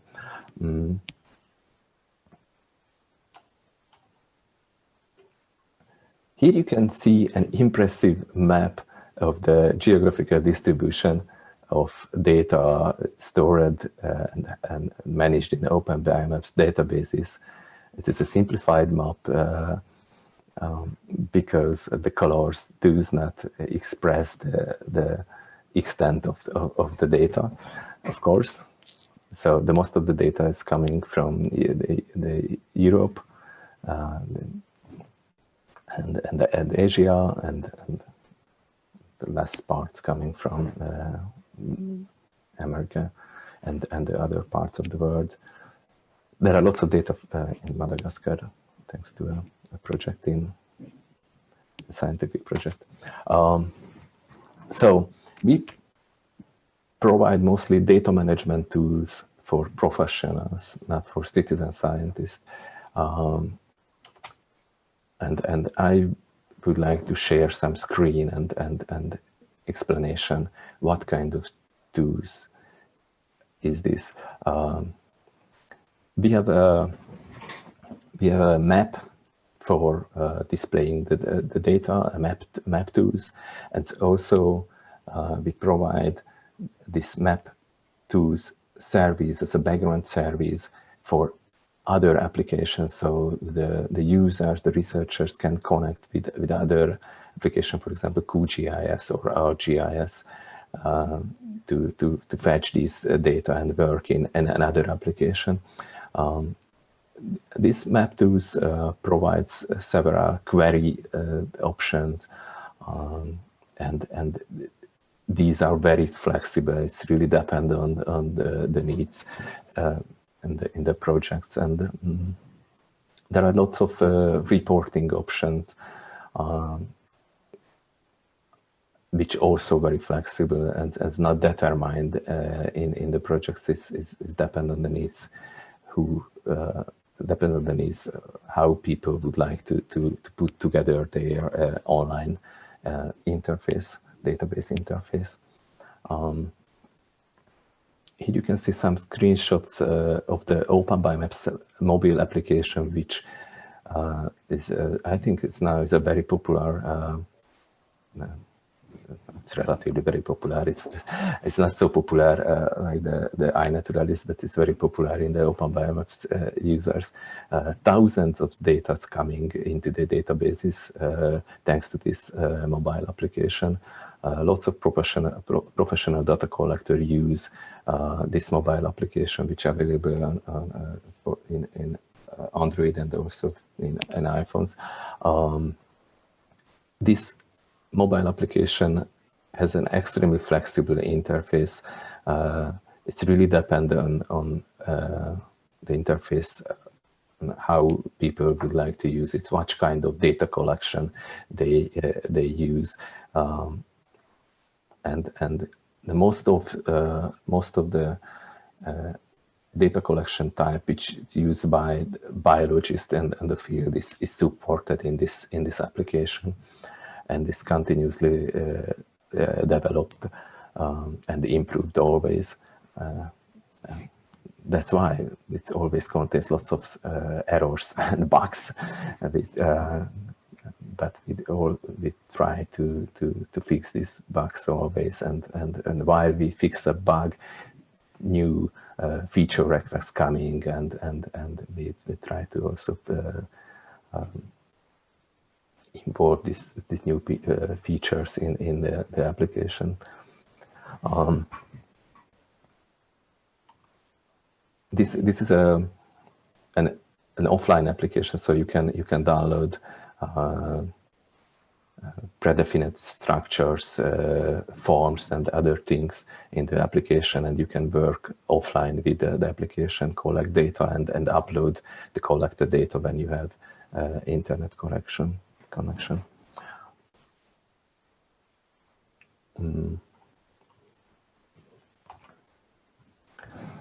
So I mentioned that the flexible interface is 2 times. The background of its flexible interfaces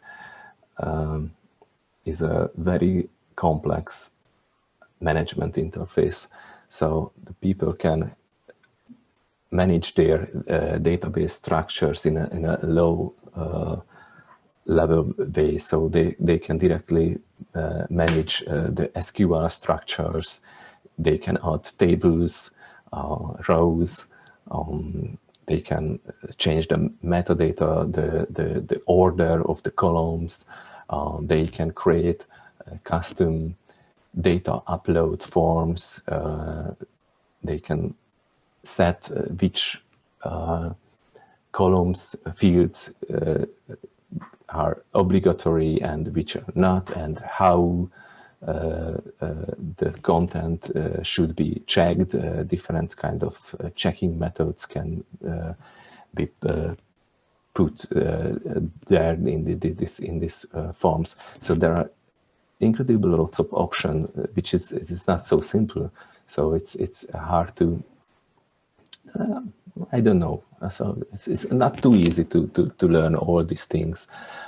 This is the price of the flexibility. So if we create a really flexible tool, there will there will be a very complicated interface to manage this flexibility. I think this is a general rule. But this complexity is not obligatory, because if somebody wants to run a simple project with less option and not really complicated data collection forms and not too complicated database background, it's quite easy to put together this kind of the project. So if somebody would like to start a very simple project with one data table and more, maybe 20 fields or 10 fields, and this project is a public project, so no rules and access right settings needed, maybe it can be done within a quarter or just 10 minutes needs to create a new project. But the more complex projects takes hours or days to put together everything and test all the settings.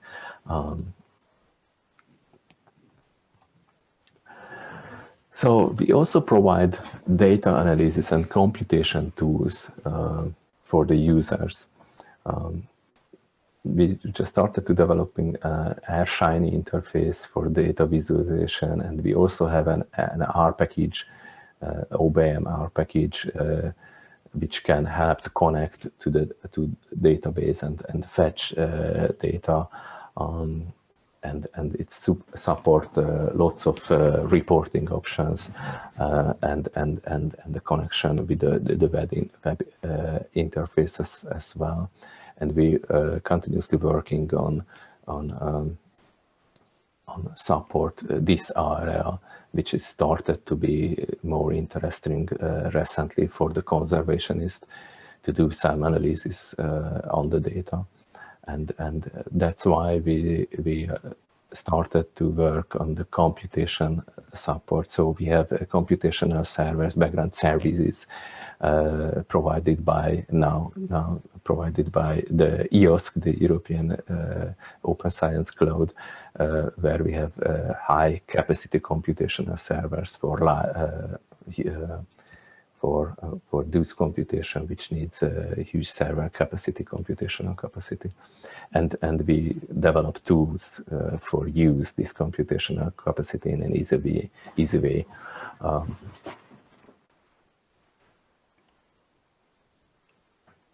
We also have connection with external tools, such like data repositories. So I think the metadata is a very important thing related to the biodiversity data, and sharing the metadata is an essential thing to do in every kind of biodiversity related databases. Maybe this is the main reason that we started to support to support the easy connection with the external data repository system. Here you can see the Dataverse connection interface.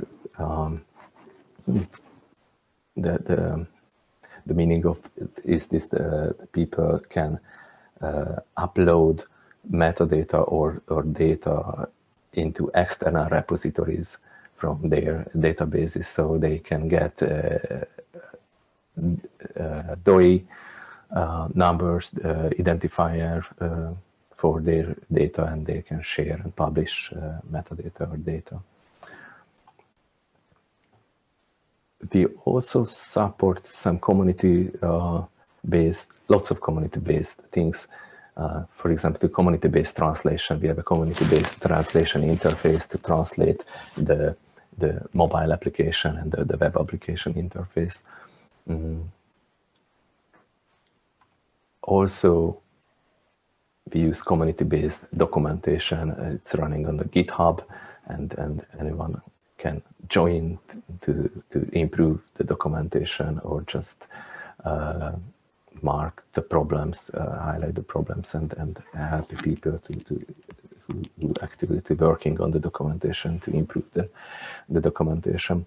And there are some user contributed documentation manuals and video tutorials coming to these documentation projects, thanks to the people who help in this project. The community-based development also an important part. All of our source code developed software on the GitLab, mostly some part on the GitHub. All these projects are open, and people can join to the development. And finally, one more important thing. The community-based support to improve the project planning and management. So there are courses, discussion, debates, workshop where the Open BioMaps user can share their best ideas, best practice, and help each other. And this is, I think, the biggest help to do better data collection. I would like to take the opportunity here to highlight the difference between the bad data and the good data, which is related to the VER principles, where the last letter is a problematic letter, I think. Everybody agreed that the biodiversity data, related data, should be findable, accessible, interoperable, and reusable. But the reusable is a problematic thing because lots of data coming from lots of projects, huge amount of data, which is not reusable because it's not usable at all.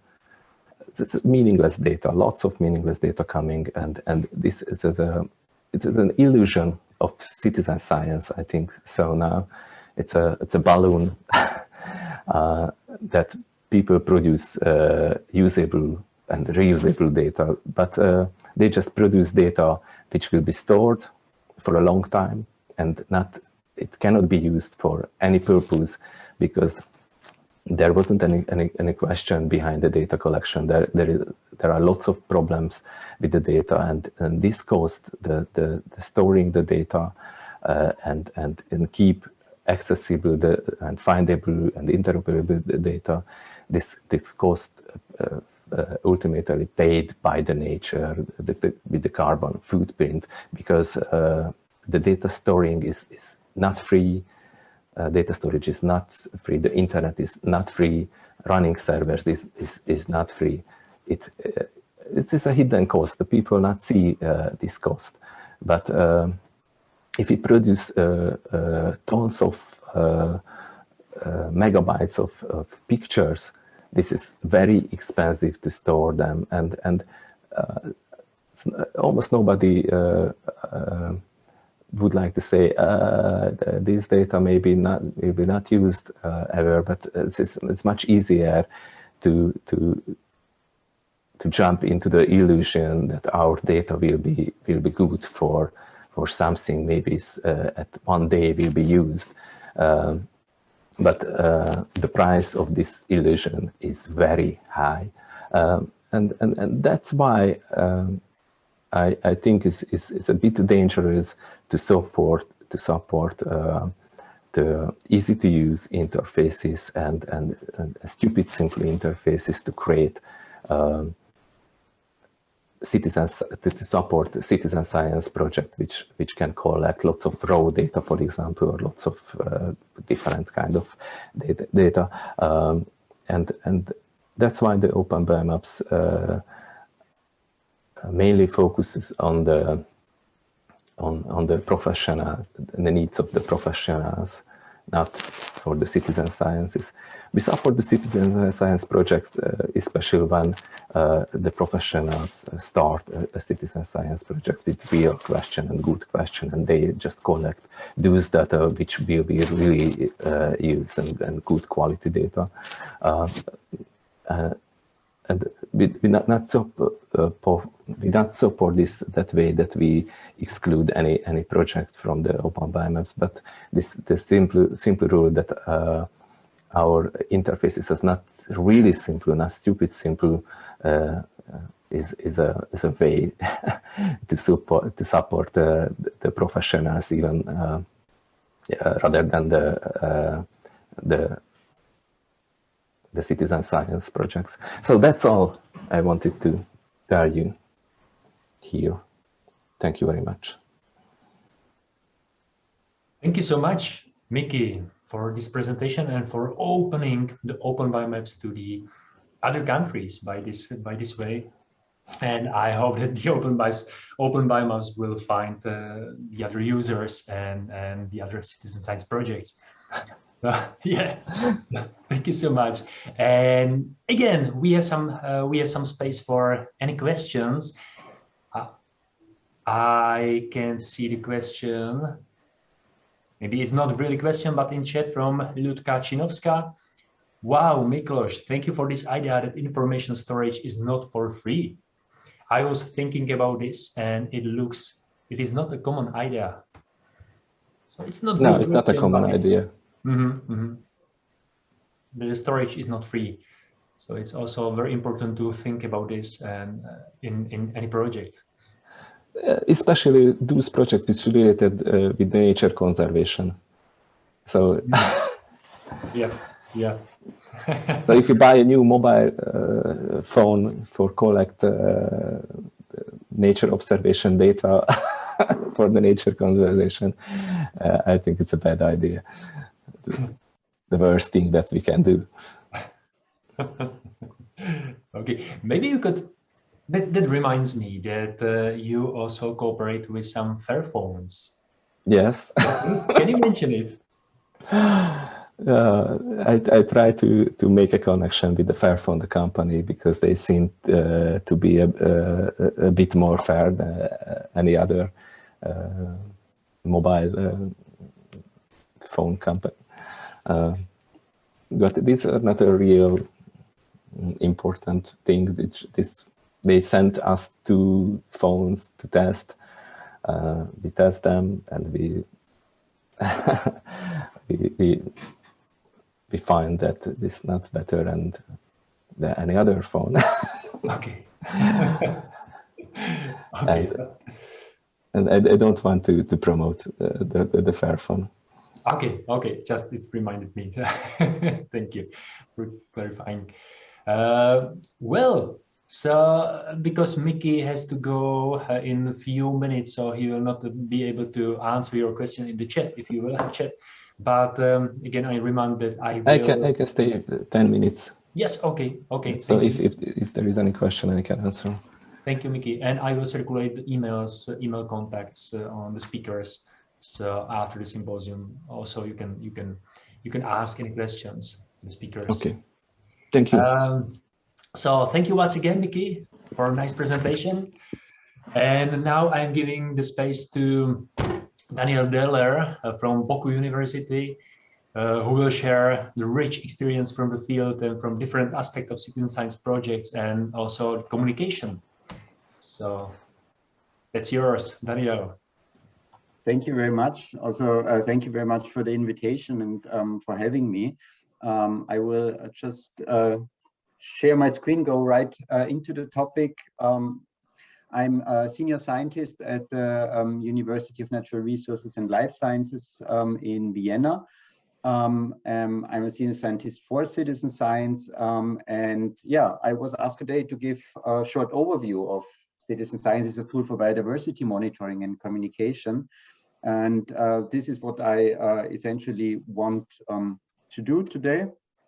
But before, I want to give you a little bit of context in how citizen science is working in Austria, what is happening in the area of citizen science research, before going into 3 short examples of citizen science projects in alpine regions that also happen in protected areas. And I will close the presentation by giving some short takeaway messages if you want to start your own citizen science project in the future, for example. First, a little bit of context. How is citizen science organized in Austria? In 2014, my colleague Florian Heigl and myself, we founded the citizen science platform Österreich forscht, and a few years later then the Citizen Science Network Austria, which we are both coordinating until today. Österreich forscht is a citizen science online platform where you can find a lot of citizen science projects. Currently there are 57 projects coming from all over Austria, from all kinds of institutions, also from all kinds of research fields. You can also find some general information on citizen science on the website. We have a very active citizen science blog. We just recently celebrated the 500th blog post on Österreich forscht. And we also give some information on the Citizen Science Network Austria, and of course our main sorry, and also on our main event each year, the annual Austrian Citizen Science Conference, which we organize since 2015.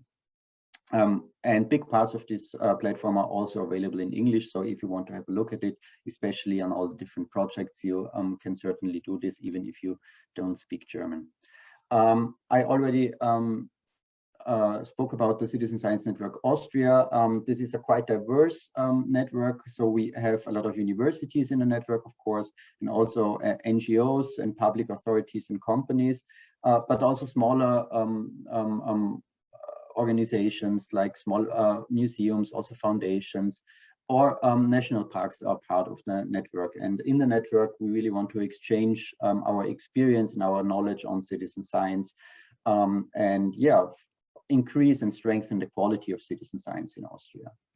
And I already talked also about the 57 projects, and it's quite similar to what Jakub presented earlier for the Czech Republic. So the majority of the project has an ecological background. And on this graph, you can see not the research fields, but we have divided the projects based on the filter words that interested citizens can use to browse through all the projects on Österreich forscht. So they can really filter down the projects to their interests. And as you can see, animals, plants, and fungi make up 42% of all the projects on Österreich forscht. And projects on the humanities, social sciences, and very important part in Austrian research, the art sciences, make up about 20% of all the projects. And when we talk about citizen science project in protected areas, I think it would be necessary to show you also this map. On this map, you can see in green all the areas that are protected somehow in Austria. So you can see they are mainly located in the Alpine regions, but of course you also have some other protected areas in the lowlands, especially in the east of Austria. And with next slides, I will go into detail into three smaller projects, or three citizen science projects that also happen in these protected areas. And the first is Vielfalt bewegt, Alpenverein from young to old, which would probably translate into English in biodiversity moves you. It's a project from the Austrian Alpine Association, so the Österreichische Alpenverein, which has, I think, roughly 300,000 members. So it's a quite a huge association in Austria. And the project PI Birgit Kantner has agreed that you can contact her if you have any questions on the project. So you can use this email address here.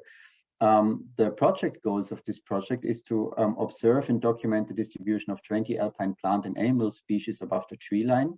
Also raise the awareness for biodiversity in the participants of the project, but also in the members of the Austrian Alpine Association, and also to detect trends in climatic and management changes. And how does it work now? So the project really has a special target group. It involves hikers, both adults and children, and they report observations of these 20 animal and plant species when hiking via paper-based observation sheets that they send to the project PI, or via an app or website. So they report the location where they found the species, the time, the species itself, of course. They also upload a picture if available, especially when using the app. And they also give information about the number of individuals they observed.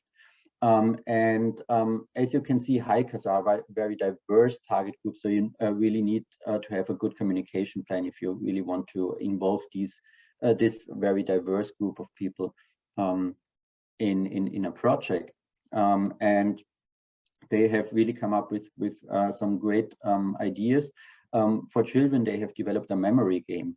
So this memory game, the children can play at home before going hiking. So they already learn about the species that they have to observe in the project at home before even being outside. They also have designed a brochure for children where they can get a little bit of background information. So it's for older children, background information on the species. And they also offer workshop through the association's youth program. And also for the adults, they have workshops where they can really learn about the species. They inform about preliminary results, for example, in their newsletters. They also give open public presentations. And in general, they use all the media channels of the association. So they really tap into the potential of their association. And here are some first results. These are the numbers of observations on all the 20 species. In blue, you can see the amphibian species. In orange, the birds. In gray, the insects. In yellow, the lichen species. In green, the plant species. And in violet, at the end, the spider species. And as you can see here, the numbers of observations are quite high on the plant species, which is no surprise, because plants usually don't hide and you can observe them very easily. In total, they have more than 5,000 observations so far. And among them were 140 wrong species identifications. So all the observations are double checked by experts, and only 560 without a picture. So that's a quite high percentage of observations with pictures. And a very recent result, which shows the great impact that the Citizen Science Project already had, is that the observations from the province of Vorarlberg, which is in the very western part of Austria, were included in the red list for amphibian species. So you can see especially a very short-term impact already of this project. And on the right bottom side, you can see also a picture of the memory game for the children that I mentioned before. Speaking about a completely different target group and a completely different project is the biodiversity monitoring by farmers. It's a project from the Association Austrian Board of Trustees for Agricultural Engineering and Rural Development, in German, Österreichisches Kuratorium für Landtechnik und Landentwicklung. It's not a very short name, but the project is great. And also here you can contact the project PI Wolfgang Ressi if you have any further questions. The project has the goal to inspire farmers for animals and plants on their meadows, and also they want to motivate them to protect these species through adapted management, because the project team has identified farmers as being a very important target group when it comes to protecting areas or protecting species in protected areas. What I think is very nice is that the farmers themselves also monitor the impact of their changed cultivation or adapted management on their meadows themselves, so they can really see the impact of what happens, what changes when they change their management. And how does it work? The farmers volunteer to be part of the project, and then they get a personal coaching by biodiversity experts who really visit their farms and give them some initial training in a standardized monitoring approach. And this standardized monitoring approach is tailored for the farmers' meadows and also interests. So the farmers themselves can say, I'm interested in this and that species. And then the biodiversity expert looks at the meadows, looks at the wishes from the farmers, and then really tailors the monitoring approach according to these wishes and the circumstances. Then the farmers report their observations through a dedicated website. Again, they give the species they observe, the number of individuals, also the date, and they upload a picture. The farmers then can also get a personalized report for their farm. And this they can also use to document protection measures they implemented on their farm to get public funding, because in Austria, farmers can get public funding if they protect nature on their properties. And as you imagine, communication has to be on a very personal level when involving farmers in such an intense way. So they usually talk with the farmers via telephone or email, or if this is not an option, they also use mailing lists. And what I did not mention is that the biodiversity experts visit the farms not only once, but twice. So after a couple of months, the biodiversity expert visits the farms again and has a look how the monitoring is working for the farmer, and if there are some, if the farmers need some more training, or if they need to adapt this monitoring approach. And some first results, already more than 407 farmers participate in the project, and among them more than 50 alpine pastures. And in total, they have roughly 1,000 observation plots all over Austria. And what they can already tell is some development of the numbers of species in observed meadows since 2014 in correlation to the cultivation. So on the right side, there is a graph from the project, which is showing that farmers who do the first mowing of their meadows in June observe significantly less butterflies than if they do the first mowing in July. So they can really show this across a bigger geographical scale.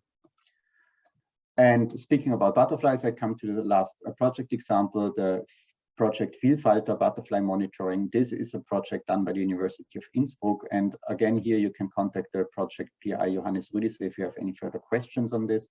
The project has many goals, and among them, the systematic and long-term monitoring of butterfly stands and of the quality of butterfly habitats in Western Austria. So this project is happening also in Vorarlberg, in Tyrol, in the very western part of Austria, and also in the German-speaking part of South Tyrol in Italy. It also wants to build a reference data set on the occurrence and development of butterfly populations in the Alps and monitor biodiversity against changes in land use and global change. And of course, it also wants to raise the awareness for biodiversity and encourage the maintenance of habitats, especially grassland ecosystems within the cultural landscape. And as you can see, these project examples have some overlapping aims, and they are not isolated. They are, the projects are talking to each other within the network. They're exchanging their experiences. And this is really one of the great potentials of our network here in Austria. How does it work? The project Vielfalter uses two methods, a combination of methods on roughly 100 locations. So they have an expert monitoring. So a quarter of all these 100 locations are monitored by experts each year. So on each of these roughly 25 locations, experts go there 4 times a year and do some expert monitoring. So after 4 years, they have monitored all the 100 locations, and then they start all over again. And in between these years, the citizen scientists can also do some systematic observations, which is easier to do, but they still have to be trained to do this. So on the one hand, you have the expert monitoring data every 4 years, and in between you have the citizen science observations. Here again, you need to have a really tailored communication approach, because you need to train the citizen scientists. So the project offers excursions, they offer workshops, and during the pandemic, when personal meetings were not an option, they also created a massive open online course, a MOOC, so people can do the training now from at home and learn a lot about butterflies at the project. To communicate the project further, they also use science cafes, so citizens can meet scientists in a very relaxed atmosphere, usually in a coffee house. And they also do smaller projects with schools and local tourism agencies, because the project has identified local schools and also tourists that are frequently visiting these protected areas to explore the areas and nature there, to be very valuable citizen scientists in the project that are very, very motivated to participate. And also here some first results. The expert monitoring has done 397 surveys from 2018 to 2020, and the experts observed roughly 7,000 butterflies.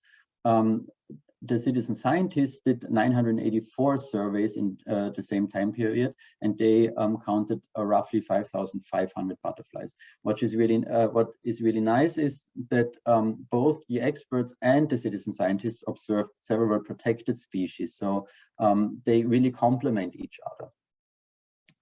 And with that, I would also like to come to the last slide and some takeaway messages. So as you can see, citizen science offers a valuable method to monitor and protect, especially also conservation areas. Because it can clearly increase the awareness for protected species and or landscapes, both in locals and in tourists. And this is, I think, the very important part, because you need both. You need the locals to protect the areas, and also the tourists who go there and explore these areas and really want to enjoy the nature there. Very important takeaway message is there is no one-fits-all solution. So each project needs to be tailored to the specific aims and also the involved target groups. As you can imagine, we just heard examples from projects that are involving children or school classes, and you need to adapt the project design according to this target group, because it needs to be completely different than when you involve farmers, for example. And that communication is one of the most important aspects of citizen science projects. This is something that I always say to people who want to start your own citizen science project. Don't underestimate the importance of good communication within a project, because it really influences the participation and also the data quality of the project. Yeah, and with this, I would like to give some special thanks again to the project PIs who allowed me to use the pictures in the presentations. And I really want to also thank you for your attention and the organizers for having me. Thank you very much. Thank you very much, Daniel, for this super valuable presentation, giving us really nice introduction to the practical ways and practical things in citizen science projects in the field, and especially in the communication. I think the inspiring example of motivating farmers would be a super valuable model for Jakub, Trojan and Jiří Lehejček in their project with communication with farmers. So it's really thank you for this case, these best practices. Okay. And now again we have space for questions. First, I can see some question in the chat, Daniel. Mm-hmm. There is Alexandra Castaneda asked, what has been the biggest challenge in engaging the community? Yeah, that's a good question. I think this is a question that each and every citizen science project has to answer at one stage of the process of setting up a project. I think the biggest challenge is to retain participants, because in the beginning, when you start a project, it's actually quite easy to get the attention of people on your project. I mean, you set up a new project, then you do some press releases, for example. You have hopefully carefully selected some communication channels like social media, for example, and you really have the attention of people, because it's something new, it's something exciting, and especially media really like to report on such citizen science projects, and you get a first rush of citizen scientists, for example, but after a couple of months or even a couple of years, you still have to keep the citizen scientists motivated, to keep them part of the project. And I think this is a a real challenge, especially if you have a project that is where the participation is influenced by the season, for example. So if you cannot report any observations of any animal species, for example, during winter, then it is really important to remember that the participants remember in next spring that they have participated in your project and that they should participate again in your project. So I think this is the real challenge here, and some tips here are think about what benefits do the citizen scientists have when participating in your project. With the Farmers Project, we already saw, okay, they can use the personal reports to get some public funding or to document their protection measures to then get some public funding. In others, it can be just a fun or having a community of other people who they can exchange with. Or you can also use the so-called cold season, where you don't can observe any animal or plant species, to communicate some preliminary results to your participants, to send them out, hey, look what you have done over the last couple of months and what we already can tell out of this data. This has not to be a public, this has not to be a scientific publication. It just needs to be some reminder for the citizen scientists why they participated and why it is valuable.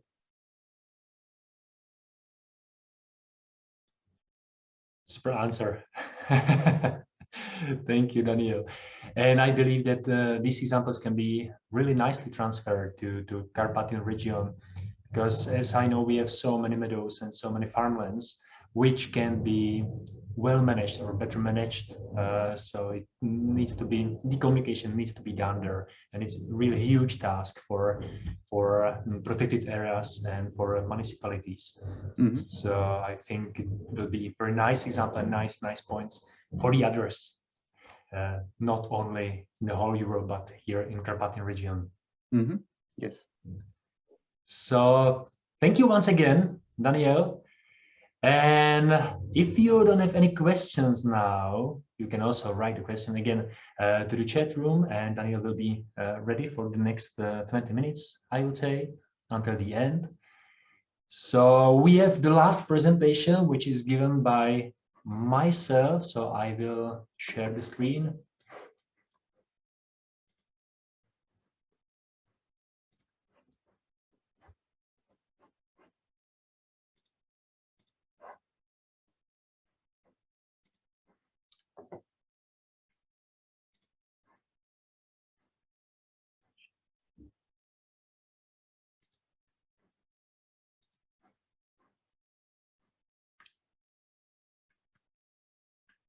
Yeah.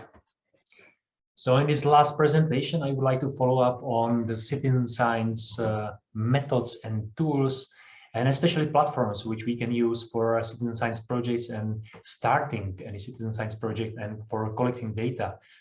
And as Jakub mentioned in the previous presentation, there are some platforms. On one hand, there are some platforms which gather citizen science projects.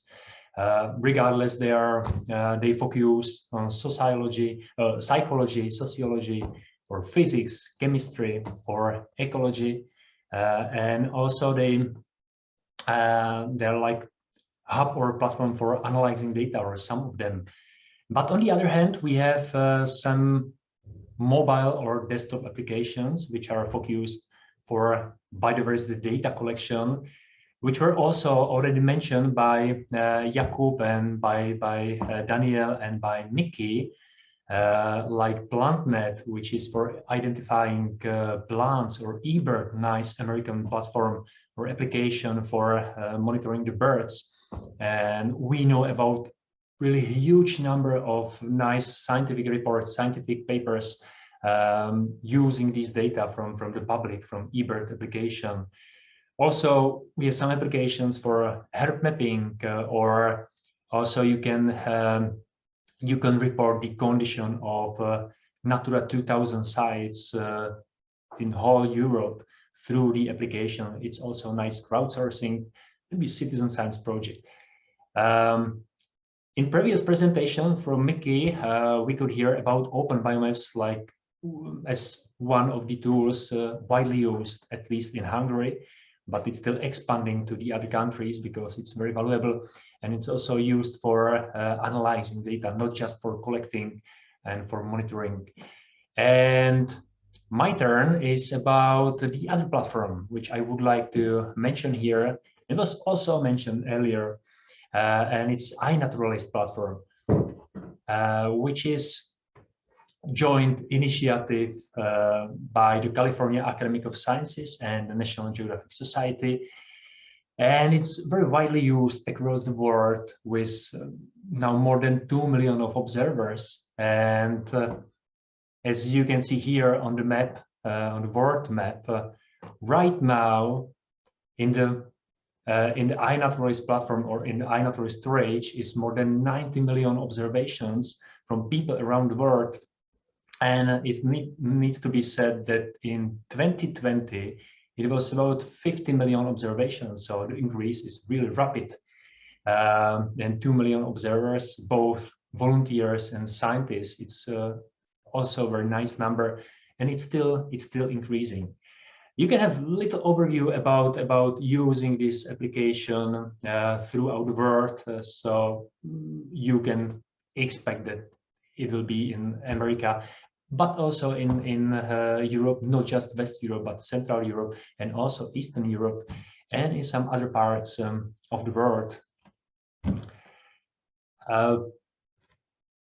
I would like to mention, or I would like to say that the iNaturalist is very easy platform, very intuitive platform to start any citizen science project in delimited time, delimited area. So you can start a project about monitoring the butterflies in one meadow in one weekend, or mosquitoes in the city during the weekend, or you can also observe flowers in the Carpathian region in 2 spring seasons, or anything you want. So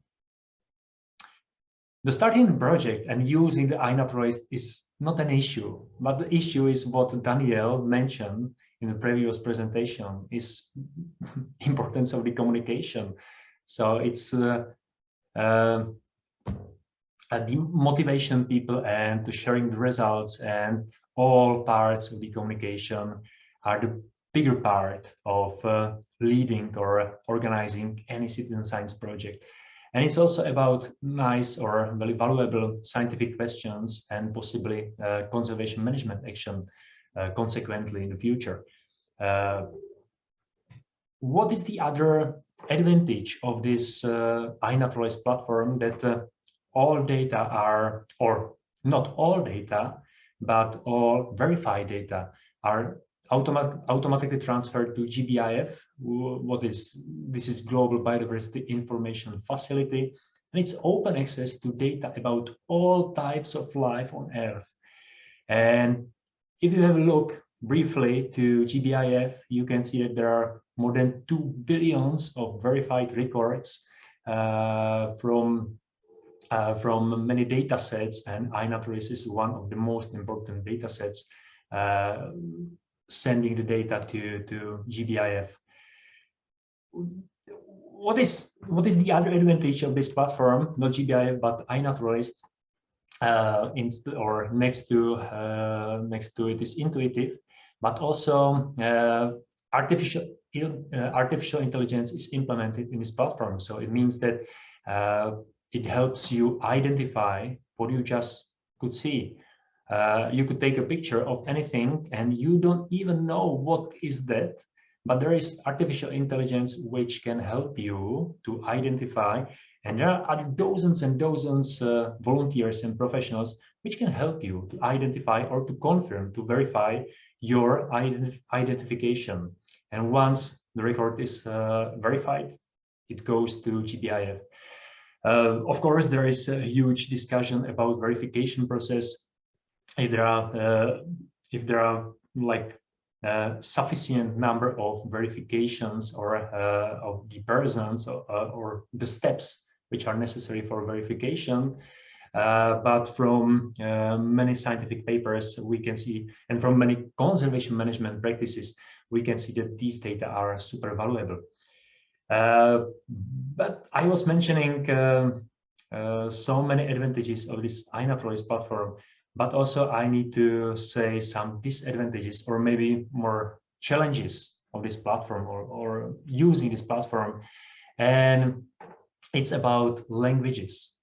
If we talk about Carpathian region, and not just Carpathian region, but now we are talking about Carpathian region, we are talking about 7 states, 7 countries, and each country speaks different language. And if you want to use this platform, we need translation for each of these languages.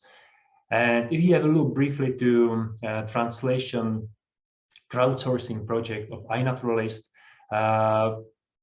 we can see the example of Czech Republic. It's quite easy because National Museum helped to or made really huge effort to translate all taxa, all biological taxa to the Czech language. So it's very well used for Czech people. Also Spanish language or German language is almost 95 or 99% translated. So it's very well used by the citizens of these countries or speaking by these languages. But if you have a look to Poland or Slovakia or Hungary, if we are talking about V4 countries, we are somewhere around 35 or 40%. So we have some challenge, we have some barrier in languages, and huge potential to the future to translate taxa organizedly to particular languages, to use it more globally.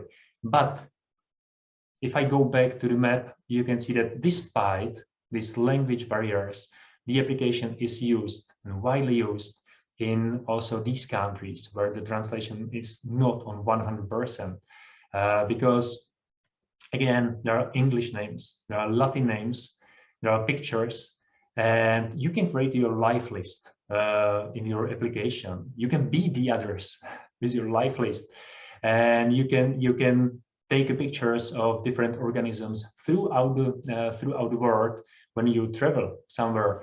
And what's really funny that you don't even know that you are a citizen scientist. You have just application. You can take a picture. The artificial intelligence and the other professionals can tell you what you observe, so you can learn something. And you don't even know that your data are sent to some scientific project in your area or in Europe or in the world, and they can be used for a good purpose, for a nice scientific result, and consequently for some conservation management practices.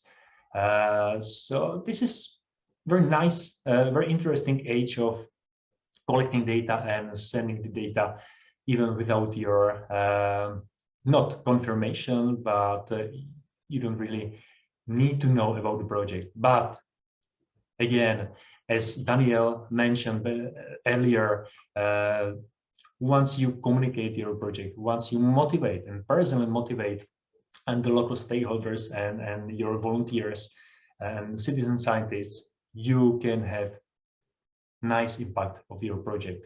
Without any communication, you cannot expect any impact and any results, maybe few observations, but not huge results. So the communication is really a crucial task for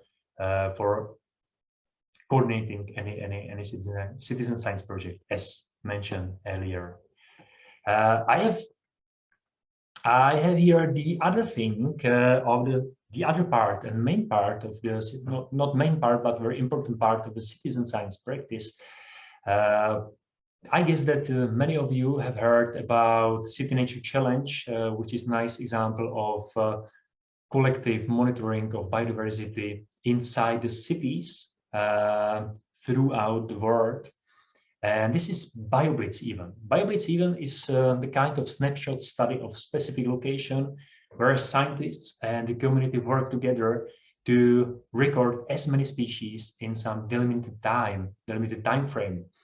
But it's not just about collecting data. It's nice to get the huge number of data or huge number of observation in your area together with the public.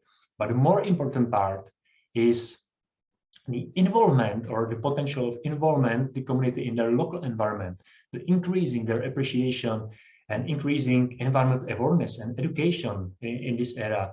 And it's not just about tourists or locals, but also the other like farmers, as Daniel mentioned. So I can say that BioBlitzes, these events are the epitome of citizen science.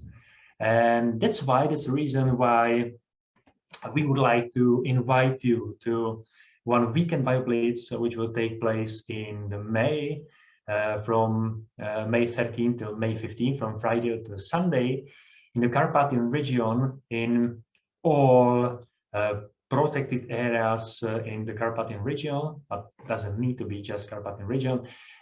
So this BioBlitz Meet the Carpathian Nature aims to motivate the locals and motivate the people to come to the nature during this weekend and to cooperate with us and with the others and with protected areas to monitor the nature and to increase their appreciation. And for protected areas is the possibility to start a cooperation with different groups and start cooperation with citizen science projects or with citizen science leaders. So in ideal way, in selected protected areas, we will organize together some trips with rangers, with botanists, herpetologists, ornithologists, with the others, to collectively monitor the organisms in the protected areas.